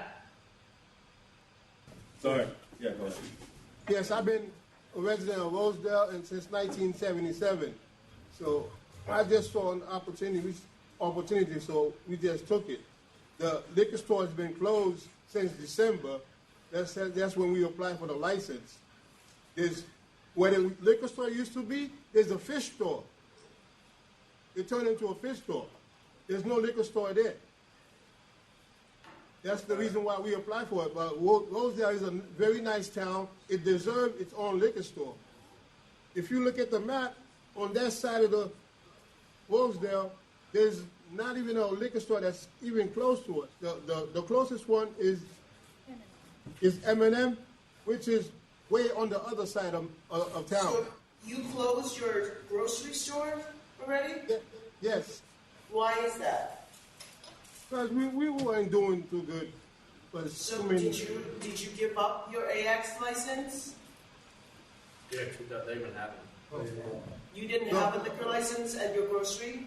No, we didn't have a liquor license. Oh. He had one in 2006. You just served it. But no AX. Ready to go? Ready to vote? Commissioner Fan? Because you're replacing an existing that used to be there and a store that was on the same block, I'm going to vote to approve. Commissioner Ford? Thank you. Wait, we're not done yet. So,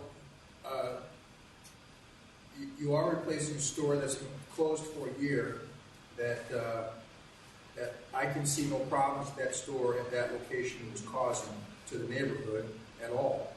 And it's only 450 square feet. So I think that there is a public convenience and advantage that is met by having a store there, especially one that's that small. So I vote to approve as well. Yes. Thank you. I'll vote to approve on the same ground. Thank you so much. Thank you. The next item are items 2348, 2349. El Encantan Central Americano Restaurant, Inc. Where do you get that recon request at? 48, 49, you said? Yes. 22? No, 23, 48. Is someone here on 20? Yeah, it's coming up. Okay.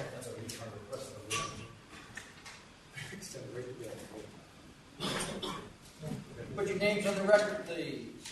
Yes, good morning. My name is Michael Murphy from Citywide Legal and Services. My name is Brenda Gramajo. Speak up. Brenda Gramajo. She's the licensee. We're here today to see if we can leniency from the board regarding violations that occurred. So, before we talk about leniencies, try to explain to us how, literally, on the first day they were licensed, they're buying from unauthorized sources. Literally. 3/20/19 they get their license, 3/20/19 they go right to the liquor store and buy booze. Apparently, that was a husband who made an error in that and going to buy wine because of the fact they needed wine. This is some products on that day. Apparently it was what? They were buying they were missing something. They in fact made an error by going to that liquor store and buying something on that day. Which they then compounded by going 2 days later, which they then compounded and went back again 2 days after that. True. And when he did that, he wasn't aware of the fact that he couldn't do that, even though she's the licensee. That was her husband. She's the licensee, and How could you not be aware of that? Tú no sabías que él estaba comprando. No, que él estaba comprando el show. No era la primera vez. No sabíamos. Teníamos una idea como quería decir lo mismo. Pero guardamos los recibos porque sabíamos que teníamos que entregarlos. So what she said was that in fact she really wasn't aware of it, and what she did was that they gave her the receipts and she held the receipts and she showed it to a liquor authority. That's what happened to her. That's the reason that they saw that she went to a liquor store. So she held them receipts and showed the investigator what she did during that time regarding that. But now we did put them through ATAP, and now they understand. Now they understand that in fact they're not doing that. They also did have a license prior to that for beer and wine, and they never had problems of that nature. Also, they just upgraded to a full liquor license at that point. So she had that's not really helping your argument. Yeah. She's previously licensed and she still didn't know that she couldn't go to a liquor store and buy stuff. No, tú no sabías eso, ¿verdad? ¿Qué te compraba la cosa? I mean, this is unprecedented. You were opened in March, and the NYPD did a March operation within 60 days. I don't think I've seen that since I've been here in 4 years. Yes, that did occur. I appreciate your candidness. Pero era la primera vez, no sabía, no sabía que teníamos que llamar a una compañía. Y guardamos todo para llevar las cosas bien cuando ellos llegaran a entregarles los recibos. Y eso hicimos. She's just saying that she in fact did take the receipts, and she held the receipts and she showed them. And March did come to the premises at that time regarding that, her premises. But what they're trying to do, they're just trying to basically clean everything up. They've done everything that they can. What are her hours? ¿Qué son tus horas? De 10 a 3:30. From the weekend. Los weekends. Oh. Los weekends. She said they're from las 4, ¿verdad? Empieza. Sí, de 10 de la mañana, más o menos, a 4. She's there from 10 in the morning to 4 weekends, día de semana. A las 2. And then she closes during the weekdays at 2 a.m. So wait a minute. So during the week she closes at 2, and on the weekend she closes at 4. Yeah. All right, that's good. Yeah. It's like 3 closes by. Everybody's out by that time.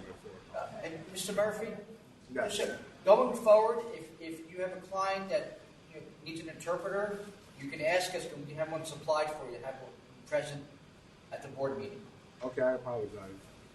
The mitigation letter says that they're just a family-owned, they're trying to do a family restaurant. And they're open till not a nightclub, but they're open till 4 in the morning. So I'm going to let the other two commissioners decide how much money this is going to cost her. But in my mind, she's now closing at 1 o'clock every night. Okay. Vas a dejarla a la 1 hora. There's no DJ, no karaoke.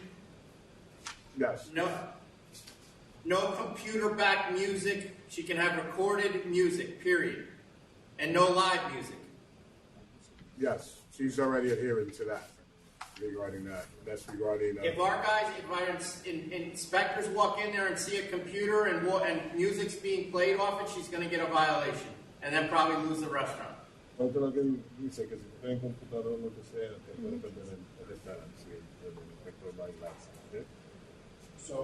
we're voting, whatever you guys decide. I'm at cancel and bond, and I'll tell you why. In the first case, there are 2 NYPD officers that actually got hurt. One was struck in the head with a beer bottle with finding staples, and the other officer sustained a concussion. I believe that there's someone who was aggressive against the police officers, whether there was a criminal charge or not. I think this is not acceptable. Hold on, you're voting. Go ahead, you can talk. Regarding that situation, that in fact is some people weren't even in that in her bar restaurant. They were outside because there's other bars in the area, and apparently these gentlemen were outside, and I believe that the man ran inside to her place, and that's when the police officers got him outside, right? And what she's doing regarding that is that she's in contact. We're in contact with the nightlife, right? And we're going to start sending all the meetings. And in fact, that's not going to happen. And what she does is that she tries to, anybody that's drunk, any patrons, she gets them out. They just broke her window 2 days ago because gets these people out. I guess opening a little. All right, well, I'll tell you where I'm at. I mean, and you know, the bigger Commissioner Pham is actually correct. I mean, they went back. The police must have believed the fight had to do with her place because they went back the next night to her place. Right, So but 421 the fight occurs, the cops get hurt. 422 they're doing an inspection in her spot in her place. Then they went back again. Clearly she didn't learn anything, and they went back again in May. right, but even when they went back them several times, there was no incidents during that time. That was just the first time, and that wasn't part of theirs. So, in fact, nothing occurred during that time. She's even hired new security, and she's doing nightlife now. It's a family-owned business. Yeah, but somebody already got hurt. Right, but that was. And it's somebody, and you're telling us that she was previously licensed. So Go ahead. It's a CNC. I know it's going to go back. Yeah, but Mr. Murphy, hold on for a second. Commissioner Ford. You know, the only thing that I saw that's questionable to me is the officers were injured outside while breaking up a fight, but we don't have anything that definitively says that it was people coming out of your place. So for that reason alone, I was willing to do $20,000 plus the other, plus the chairman's stipulations of closing it one across the board and no DJ or anything else. So I guess we're somewhere within all of that. No, I'm going to go with her. I'm not. Somebody got hurt, and somebody else is going to get more. Okay, Get so hurt worse. we have to vote. Permission, please. We have a vote to reject the conditional offer and a 2-to-1 vote that the counter offer would be cancellation of bond. Yes. All right. So the offer is being rejected. There is a counter offer which you can accept or not accept. You get a letter in the mail. And if you don't accept it, then the matter will proceed to a hearing. All right? Okay. All right, thank you. Thank you. And next item, 2316, Avocado Sushi 4, Inc. Hi, good morning. My name is Michael Stefanos. I represent Wen Chen, the owner of Avocado Sushi, located at 1310 Forest Avenue, Staten Island, New York. Zip code is 10302. And we got notified that the store have 100 seats. And I'm here to prove that we only have 28 seats in the restaurant. No, I think we have established that. What are your hours? The hours? It's from 11 till 10:30. 11 a.m. till 10:30 p.m. Every night? Every day. And the weekend, that's the weekend. The weekend we close at 11 o'clock. The weekdays we close at 10:30. All right, I'm going to vote to approve closing at 12. You'll be closing at 12 across the board. That's still within the stipulations that the community board wanted. It's fine. Okay? You can close whenever you want. You just can't be open past 12. No, whenever past the last that we open 11 o'clock. All right. Weekdays. All right, you're approved. Oh, thank you. Thanks so much. Thank you. The next item I have, 2265. And then we have two related items, 2266 and 2267. Harsdale Wine Shop at 2265. And then Gallo Liquors is 2266. And Linda's Wine Shop 2267. 2265, 5, 6, and 7, yes. Hi, this is Martin Miller, Miller Buscemi. I have all the licensees before you. The licensees realized that what they did was improper, but there were extenuating circumstances. We're not asking for any real mercy on that ground, just the reality that a bank called in their letters of credit and converted it to a loan, and they had to make good on this thing. Not an excuse. And I read your explanation for that, and I And I didn't look at the financial records, but you're telling me that all three of these stores each had their own letter of credit. That's correct. But again, with three separate owners. Mr. Chairman. Now, let me go through this just for my own edification. Yes. So they had three separate owners, three separate businesses, three separate letters of credit. Correct. And a bank came to three separate businesses, three separate corporations, and said, we are calling your letters of credit and we're combining them and making them one loan? How does that work legally? No, that's not exactly how it worked. One of the owners can explain it better. But just before the explanation is made, we went before the authority. We cooperated with the authority. We realized that that one store has to go, which if you agree to this, they will go. They've agreed to a penalty that to them is going to be severe and very difficult to meet. I'm not contesting the penalty. I just want to know how legally that works, that a bank can call three separate entities in and combine them automatically and say, now you're one loan. Let the... All right, my name is Frank. Mr. Mailer, you're the lawyer. You wrote it in your letter. Yes, but it's... Well, you're a lawyer. You explain to me then, because it doesn't make business sense to me. I don't even think it's legal, is what I'm saying, under the federal rules. All right, well, first of all, I didn't represent them at the time that the bank called in their letters of credit. And second of all, whether we argue whether it's legal or not for the bank to do what they did it.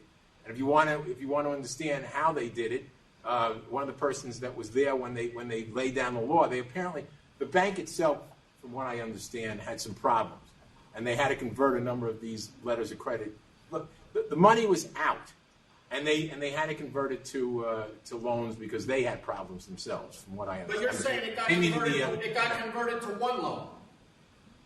No. It got converted to three loans. Let me read what you wrote. The bank called them and explained that the lines of credit were going to be terminated and that the money was outstanding had to be converted into a loan for all of the stores. The stores had to agree to this arrangement or risk losing everything they had worked for. All right, I apologize for that. Well, we digress. Yeah, we're just in the mud here. All right, I'll accept. I'll accept the cancellation of 2265 and the 30,000 piece for 67, 66, and 67. Thank you very much. Thank you, Your Honor. Thank you. I just thought we did answer. No. The next item is 2292 and 2293.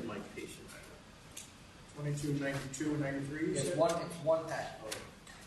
This is a conditional no contest. Again, Martin Mailer mailed this. I mean, it's a conditional no contest. You want to ask any questions? I'll answer. 2017, 2 years ago, we don't have anything that's pending for these. Mr. Roberts? 1999. What is it? What is the occupancy on this place? I believe the occupancy is somewhere around 250. I don't know offhand. I don't have my file. So they're not even close. They were 495. 495 and 450. Yeah. I mean, what message aren't they getting, and how do I make sure they get it? They get it completely. They've doubled up on their security. There's an elaborate system now. It will not exceed capacity again. Is anything pending or no? Disorderly. What? From what date? June 10th. Notice of pleading without 814, return mail 917. Counter at 15. 15. 15. All right, I'll just Go get a letter. He's going to try.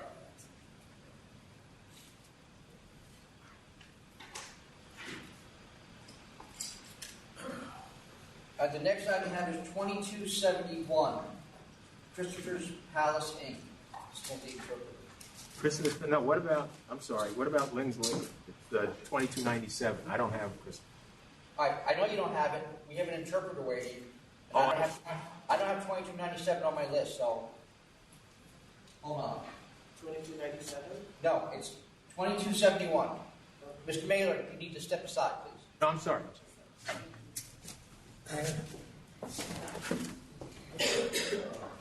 Good afternoon, members of the board.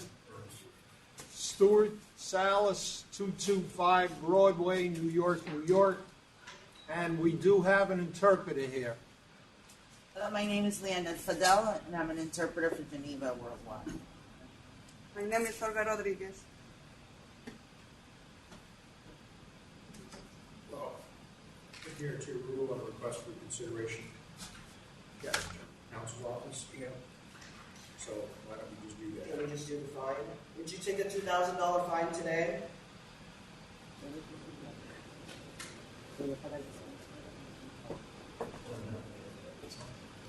Yes. Does she have the money? Yes. All right. 2,000. I will vote to grant the reconsideration, and then we'll do a CNC of $2,000. Okay, so just some time to pay if you would. Well, I mean, that's what the problem was last time. You don't get time to pay. There's going to be a letter that goes out in the next week. You got about 4 weeks after that to pay. Not a problem. All right, then I'll 2,000. Thank you. Accept the recon and CNC of 2,000. I just got the list with the next item, so we take like 2 minutes to sort out what's going on. Yeah. I'm going to take a brief recess.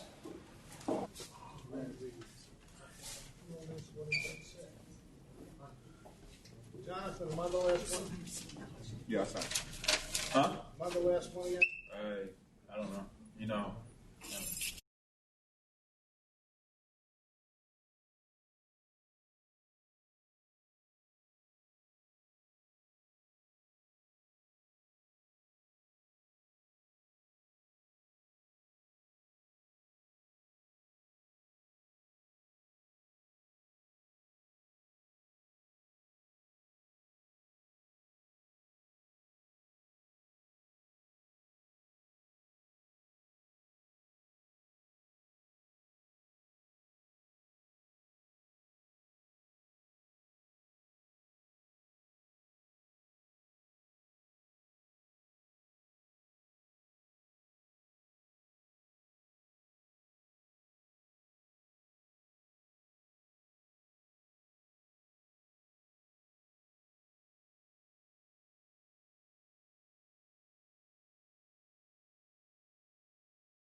All right, we're back on the record. We're going to go with 2297, Lynn's Liquor, Inc. Thank you. Martin Mailer of Mailer Buscemi. This is my partner's case, but he briefed me on what the CNC was all about, and they are prepared to take a $6,000 civil penalty. However, the licensee would like you to consider the fact that it's had a clean record for the past 5 years, except for, I think, a late filing, where they... False material statement. False material statement. 2016, that's the only thing in the last 5 years. $10,000 fine. 10,000? Must have been a very false. Very false. Yeah, we don't have what the statement was, but I'm sure it was long and long. I apologize. I do not know. I thought it was a late filing. We're looking it up right now, Mr. Mailer. You don't remember? Oh, they lied. They did a gross sales letter, and they lied in the gross sales letter about their sales. Well, less or more. Probably less. That's why. Yeah, that's why I do yell about those frequently. I'm sure I have. Because Ford was here for that too. I'm sure. I'll take the No, I 6,000. wasn't here. I wasn't here in May. Yeah. I'll get it to June. All right, Commissioner Ford. 6,000. 6,000. thank you very much. Have a good day. You were here. You told me. Oh, no, see. I started in June. I started the year before. No, you were here because actually, the offer was a letter of warning, and you guys came back with a count. This was. Yeah, because they get pissed off because they're lying. It You know, lying was was December of 2016 is when the full board acted. Oh, okay. Okay. And you guys came back with a counter offer of 10,000, and they accepted it. That was just me and the chairman then. Right? Yes. I wonder how we found out they lied. Oh, you know what? They probably sent in 2 different letters. That's what it was. It was one of those areas where they probably had to send in 2 letters in 1 year because we got multiple applications. All right. And they lie about their gross. 2337, CJ NYC Inc. 2337. Good afternoon, Kerry Kitsoris for the licensee. The licensee is undergoing a medical procedure, otherwise she would have been here. And I apologize for that. It's 2307. 2337. 38, 39. Oh, I see.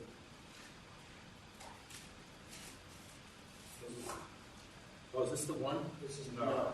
This is this one. This is CJ NYC. This is in Queens. There's mitigation on this. All the items in the first proceeding were taken care of within days after investigator Stravali's visit.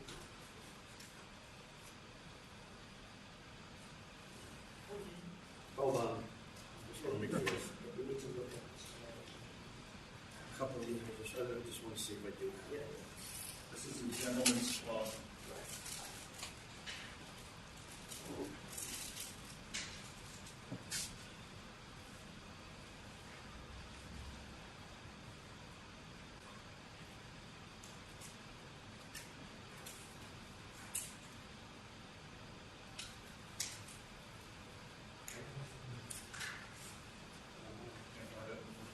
I'll just read here.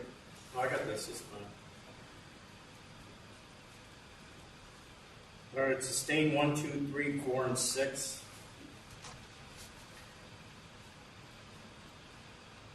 That's just the first proceeding.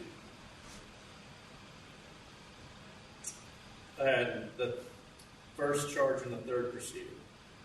Yeah. There's only one charge in the third proceeding, Right. sustained, and dismissed the second proceeding. And dismiss. Well, he'll dismiss that. Right. All right. Go ahead. I'm at 10,000.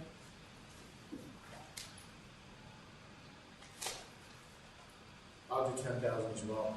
10,000. Thank you. Next item, 2333, Cheap Shots NY LLC. This is an offer, $6,500. Kerry Kitsoris for the licensee. Good afternoon once again. I'll accept. I'm not actually going to counter it. We get a lot of. Not for several years, Mr. Chairman. No, we got. I got a letter from the local state senator regarding this place That was Senator Vella, who was not elected. That was 2 years ago. We have a great rapport with the 107 precinct. When did that report develop? Because these charges are from last year, so is it only a year old? He was recently honored by the 107 precinct. For what? Citizen of the Year, I believe. But not licensee. All right, I'll go to 8,000. 8,000. Counter 8,000. Counter 8,000. I didn't realize. Whoa. All right, the next item I have here is 23, 21, 22, and 23. One Pretzel Corp. Yeah, they were here about a minute ago, and they just left. I have no idea why. Now they're offering 30,000, which is what the original counter offered. Right, but okay, so we'll let them come back. No, well, or just want to accept 30,000. What I'm sorry. What? I was going to explain. Yeah, there was a counter, but then it was set for a hearing. The plea was amended after you countered to add one purchase from an unauthorized source charge. And then they decided that they would take the 30,000. So technically, they're not sending Really a counter offer because it's a different matter before you. So now it's a CNC. It's a CNC at 30,000, even though you had originally countered at 30,000. Well, if they're there, we'll wait for a couple minutes. Just do something. I think they left. Oh, did you say they left, Jonathan? Yeah, they were here a minute ago, and they just left for no reason. They didn't left say anything. They left the floor or they left the room? They left the building, sir. All right, then we can do it. Accept 30,000. Yeah, well, accept. Maybe they saw what happened with the other people. We'll take our chances in the streets. I don't want to get threatened. I don't have anything else signed in. No, yeah, he just showed up actually. 23, 24, and 23, 32. Hold on He's for here. a second. 23, 34. Hi, good afternoon. 24. Hold on. Mr. Jonathan? 23, 24. 34. 24. 24. And what's the other one? 2, 3, 3, 2. All right, so let's.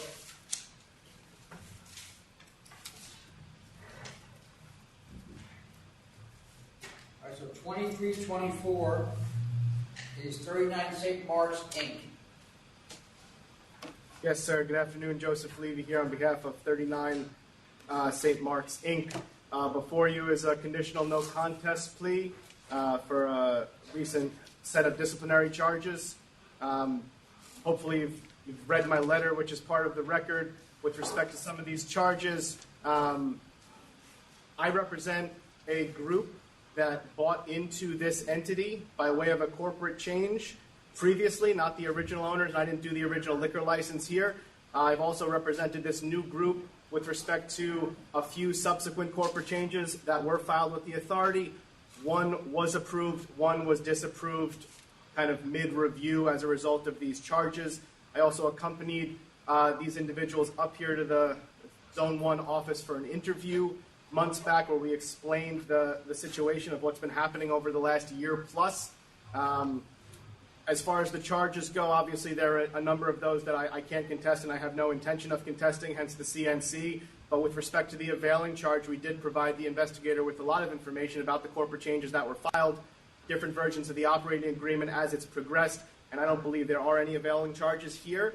And again, I'm hoping you'll accept the CNC and give these guys a chance to show that they can be good operators in the space. The availing charge obviously is the big one that would make this penalty a lot more than it would be otherwise. But again, this is a new group that had just come in and they're really just trying to get the place off the ground. Are they open now? They're open now, yes. And for what it's worth, this whole thing was spurred by a complaint filed with the authority from a disgruntled partner that they're embroiled in a litigation of sorts with now. They renovated the place and added a bar that was not permitted by the original license. I assume the bar is in there. The community board said no bar. Well, just Now a, they want- they want just a it point of on there. correction, if I could. I'm Please, hold sorry. on for a second. Sorry, there's a bit of a delay, so I apologize. Go ahead.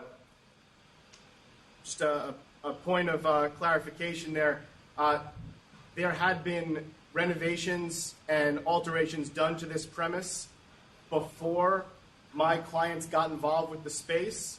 So whenever the original corporate change was done, there wasn't really an audit of what was on file with the State Liquor Authority to determine that what they were buying into was matched what was on the records of the authority. So as it's my understanding, a lot of these alterations to the premise occurred prior to my clients buying into the premise. It wasn't just their egregious alteration without filing the appropriate paperwork with this board. And I think what should support that is the fact that these individuals are involved with a number of places that have a good standing with the local community board, and they do know how the process works. Right, but they decided to buy into a place that, you know, their experience, they could have checked any of this out. They now have a bar in a restaurant that the community board was against. And Right. without any approval from the State Liquor Authority to do that, and they want to stay open with a bar that's, yeah, with alterations that have not been approved. Yeah, like I said, Isn't it better if we take cancel and bond and your clients actually applying for a new license with their whatever the new structure is? Because it looks like even when we take the CNCA, you're going to be having to live with this history on your record, and you're claiming that they're not responsible for this history. correct. Well, part of it, obviously, is part of my claim. Obviously, some of the other things, you know, I can't claim that in good faith. My hope is that we can get a CNC accepted here and they can start to move forward in a positive way. Like I said, all these individuals are involved in other places in the community. They have good ties with the community. And if there's an issue here of going back to the community board to make sure that certain things are approved, I'm confident that they can do that. These guys are generally good operators in the neighborhood, and they're a known commodity to the community board. I believe in their ability to be able to turn this around.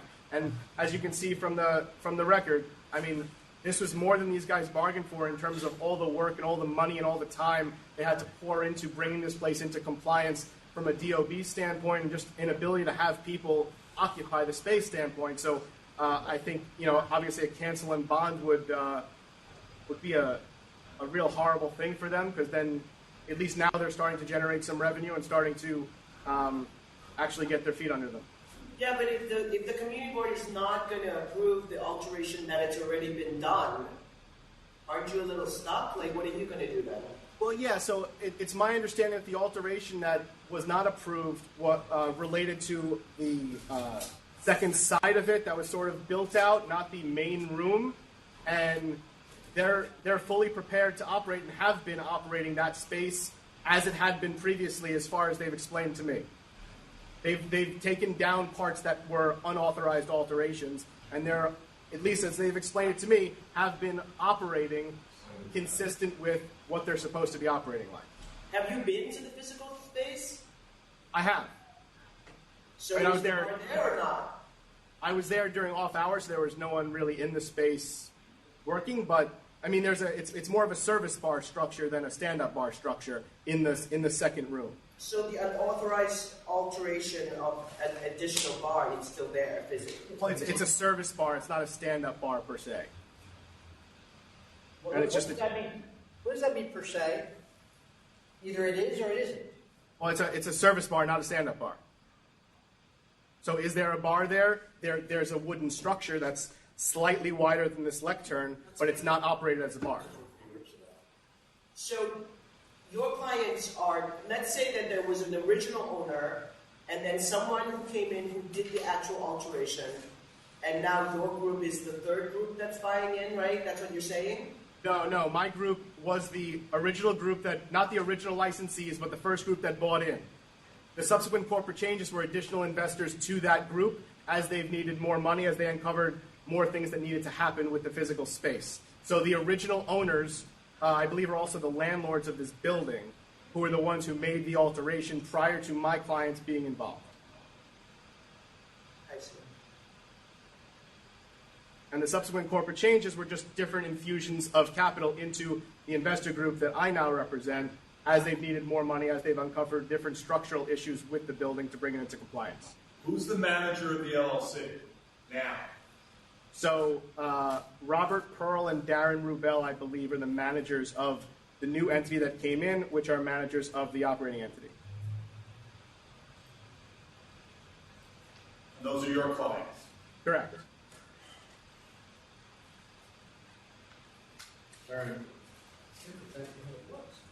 Sorry, I'll accept.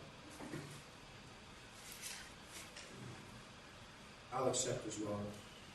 I'll accept, but you got to go back to the community board and try. They got to go back and try to work something out. And if they can't, they're probably going to have to rip that bar up. How long are we giving them on that? Okay. I don't know, 6 months. So can you write a letter to us within 6 months and tell us how that turned out? Absolutely, it'll be quicker than 6 months. Do you want the alteration filed within 6 months with the approval from the community board? Well, you're going to file, if they keep it, they're going to have to file an alteration, right? Yeah, what we're going to do is, obviously, pending how today goes, we're going to take stock of what's there, what was there, what they want to be there, and we're going to make sure that everything is on file with the community board and filed with the state. And I will write you guys a separate letter to recap exactly what has happened, who's agreed to what, and if we have a community board approval, I'll send that along. And obviously, if there's an alteration that needs to be filed, I'll file that. If not, I'll send you a letter saying that whatever alteration had happened was kind of dismantled and is no longer an issue. All right, so 6 months is fine with all that. All right, next item is 2332, Six Springs, Inc. Joseph Levy again for Six Springs, Inc. Another not so straightforward case, unfortunately. There was a disciplinary, I believe it was about 8 months ago. We offered a CNC of $3,000. The members countered with $5,000. Somehow, somewhere, that never made it up to you guys. It was recently brought to our attention. We've recently contacted Secretary's office, and I believe if that payment has not been made already, it's in the mail on its way to you to settle that. This is a set of charges that almost mirror identically the charges from 8 months ago. My clients, although they've had liquor licenses for a number of years, they don't have a terrible amount of disciplinaries, which is a good thing. And they were under the impression that the fine they paid not only was a fine, but took care of fixing the issues, which obviously is incorrect. I've explained to them that's not correct. They've engaged us to fix these issues, which we're in the process of doing. And there was another disciplinary, which is the same exact thing that happened previously, which we're engaged to fix. I'll take it. I'll accept. I'll accept. Accept. Thank you. All right. Jonathan, I have nothing else signed in. There's nothing. There's no one else here. All right, you can end that call of motion. Bye, Jonathan. See you, Jonathan. Later. Here to go? Yeah. Okay. There's a couple of things that I thought we were going to have people here on that are issues. So, Somebody they are. 2268. all right. No, we'll deal with them when they come. Right. 368. Cancel bond. Where are we? I'll be calling the numbers. Can you drive the bus, Mr. Donovan? My father was a bus. Anyway, 2264, you know what the application was withdrawn? Yeah, it was. Yes. Yes. I don't know if Stacy White showed up and they picked up their license and withdrew the application. Okay. Now we'll do 2268. That was just a removal too. So. Yeah. No, that's to expand this. No, that was the I actually watched that video. I went back into the archives on that one. A waste of time. All right. 268. 2268. Cancel. It's about time. So, just so the record is clear on this, though, because I have gotten some phone calls about this, while noise is a problem at this place, the focal point of the police attention and the disorderly premise in which their employees assisted another individual in literally beating someone to the extent that they had ended up with a fractured skull outside the premises is what led me to accept a cancel and bond on this, besides all of the other charges. But this is, in my view, this is an extremely serious absolutely. Case, since the employees clearly instigated or at least assisted in setting this guy up outside. And I'll accept canceling bond. You're talking to someone's girlfriend, right? You know, 2269. accept. Councilman Bond. Oh, cancel and civil penalty. So what's the difference between that and cancel and bond? We get They're money. saving a few bucks and a hit on their credit report. Okay. So cancel. If you want to know the details, I'll tell you. I'll talk to you. I got it. 2274 and 75. 10,000 is that? I mean, they've been there since 1976. So it was six. The license was in an envelope, but he did produce it. The cigarettes were in a coat pocket. They were being sold. 10,000, I'll take it. So, I'm just thinking out loud. I'll stop doing I started thinking for that. it. Out loud part, 2278. Dismiss one and sustain two. And we have a related charge on Yes. the next, a 2279. related case on the next one. So we might as well take them both at the same time. Okay.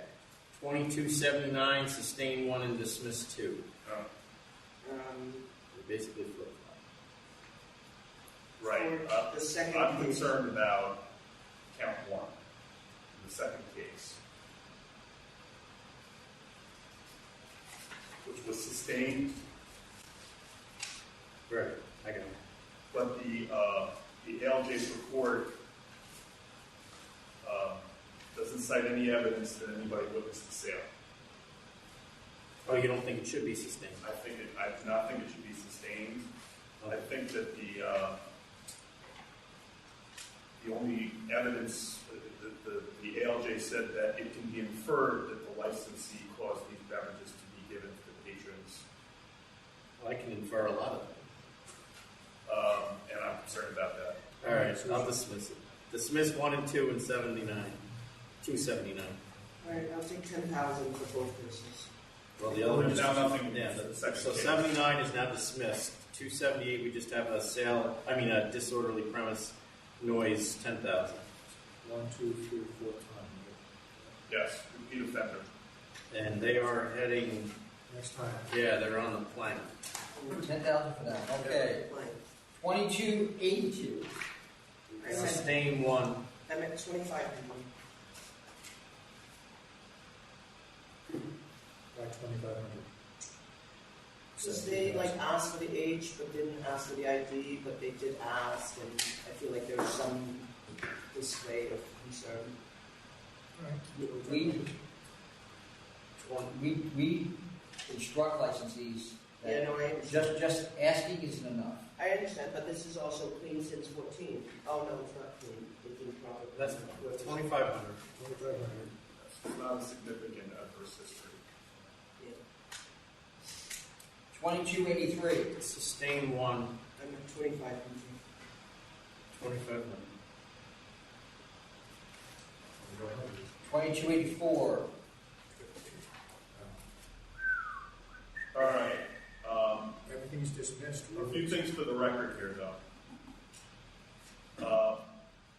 There's a problem with the opinion. No, and I have a lot to say, so go on. In addition to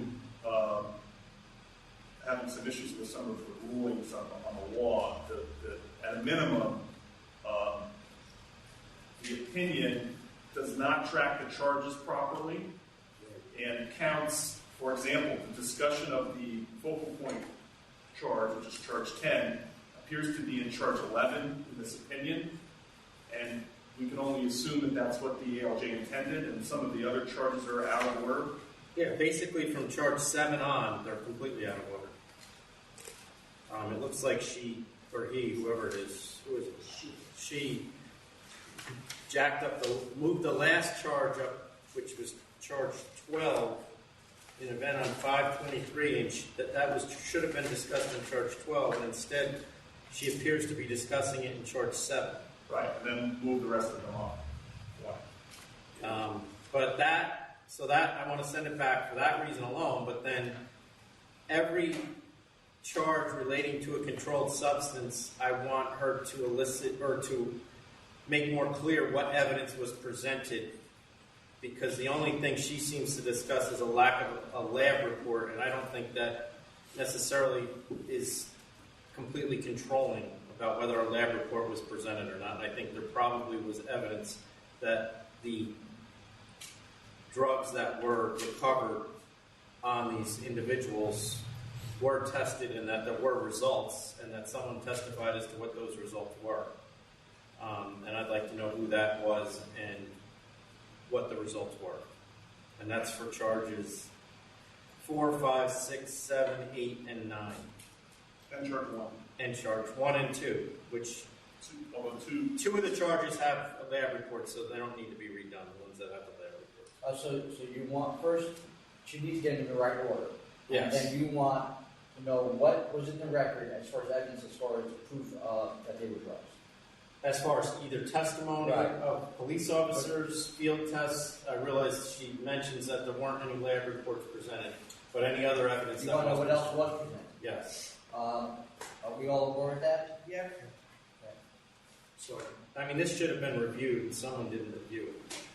So where's this going now? It's going back to the same ALJ. It's going to go back to the hearing bureau and then back to the ALJ to address these deficiencies. Do we need to save this? You'll get a new report. You may want to keep it, or just add the old report when you get it. So, okay. 2286. Just keep it for now. Okay. So this is an improper conduct charge that the decision doesn't establish that the licensee was a gentleman's club. All three of us, and you guys can correct me if I'm wrong, but all three of us went back and listened to the tape of the hearing, and it was clearly asked and answered by the licensee that it is in fact a gentleman's club, which would establish that the EBT cards that there's an obligation not to take EBT cards. I'm at 500. So I'm going to sustain charge 1. 500, you said? Yep. 500. We usually give a letter of warning for EBT. Okay. 500. 2287. Dismiss? Yes. Dismiss 1. 2289.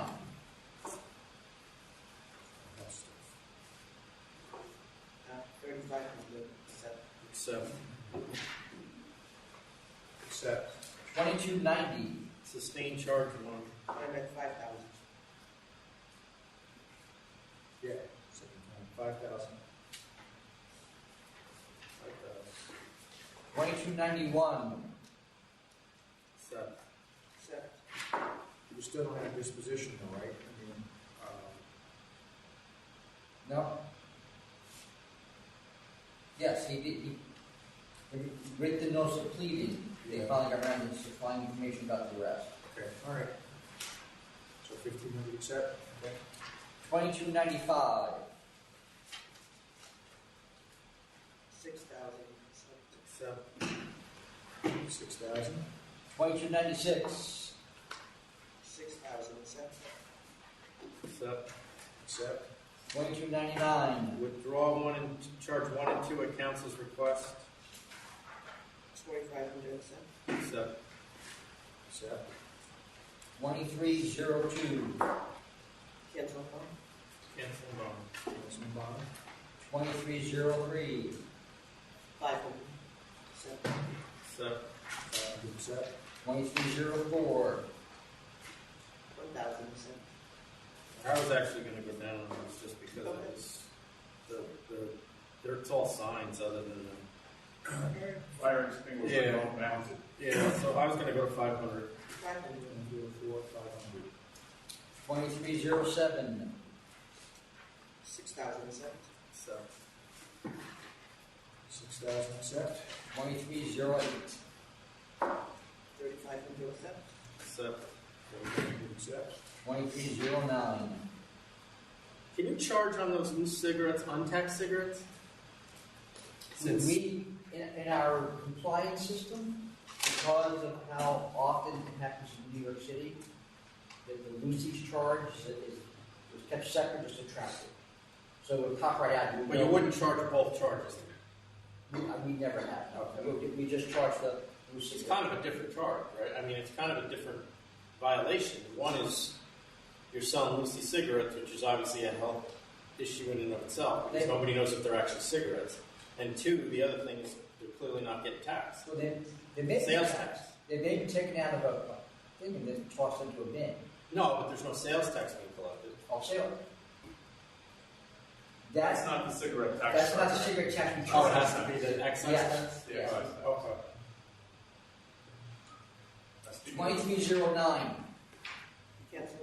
Accept. Accept. 2310. 1,007. Accept. Accept. 2311. 8,007. Accept. 8,000. Accept. 2318. It's all Roosevelt Island. Yeah, I don't have a problem. Yeah. Approved. 374. The only issue with this was that we're actually just down the street from the church, but the measurements just worked out so they were okay. So I'll approve. Approve. 2319. They probably couldn't get off Roosevelt Island in this one. 10,000 accept. 10,000. Accept. 2320. 35 can go so. Accept. Accept. 2325 and 26. Cancel one accept. So weird. Is this a lot of stuff? 10,000. Okay, got it. That explains it. 10,000 cigarettes. 23. Now you call a smuggler, not a. That's a different charge. Yeah. 2327. 6,000 Accept. Accept. 2328. Yeah. All the same charges from October 2018. Nothing got fixed. Yeah, this is not. And the letter says the licensee is in the process of getting permission to stock food. No. After 18 months. Look at Adam, he's just perplexed. They don't understand. They don't get it, Adam. Another day. I don't know. What are we charging for? 20,000? Everything? Yeah, he wants Well, that was, that one had some significant, there was some violence charges in the prior, but they still don't have food. All right. I'll take the 9,000, but it'll be noted next time. I'm not taking it.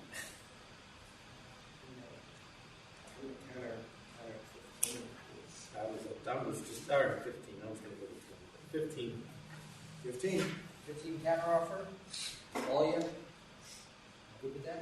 Yeah. And then send somebody back in there to look and see if they got the food. 2329, 2330.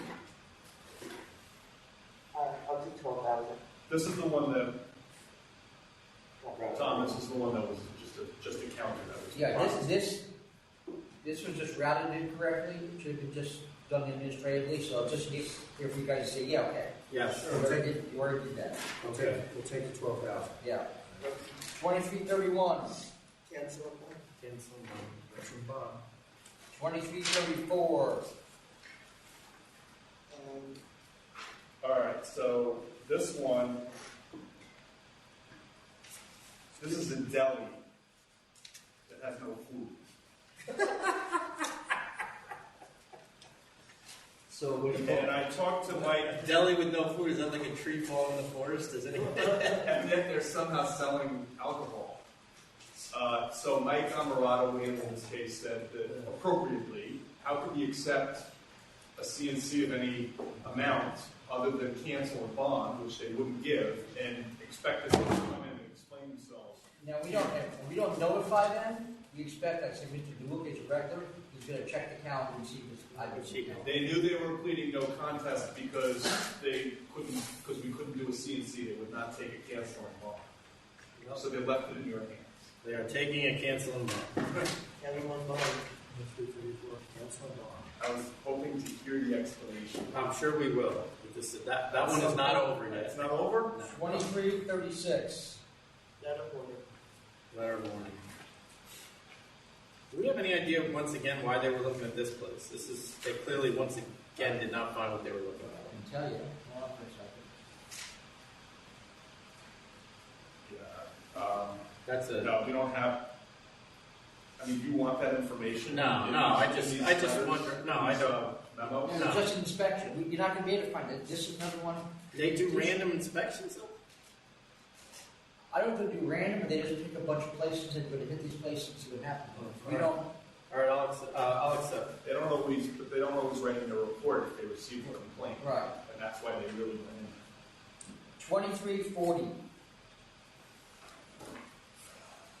This is the guy that claims it's not a DJ because there were no turntables. And he recognizes that he was a DJ 20 years ago, and that he doesn't know how DJs work now. Definitely. I guess any big argument is they're not operating on the distance, right?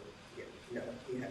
So sustain 1 and 2, and I was more concerned, other than his colorful description of what a DJ is, his attempt to throw the police out.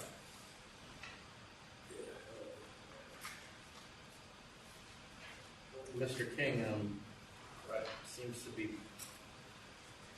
under the belief that he has some level of privacy in his licensed establishment. So I was at 5,000. I was at 10. 10. 2341. 1500. Accept. 2342. 6,000. So 2344. So dismiss 1, sustain 2 and 3, dismiss 4, sustain 5, dismiss 6, sustain 7, dismiss 8 and 9. 2,000. So, Okay, go ahead. they didn't see anything advertised. The licensee didn't know of any changes advertised. No lap dancing was witnessed, even though, Yeah, that was a little bit whatever. Are they authorized to use promoters? From 2007, you wouldn't have asked that question. Can we do that now or not? As a penalty? Yeah. Let's say no use no promoters not authorized. Why don't we have a brief conference with council? Okay.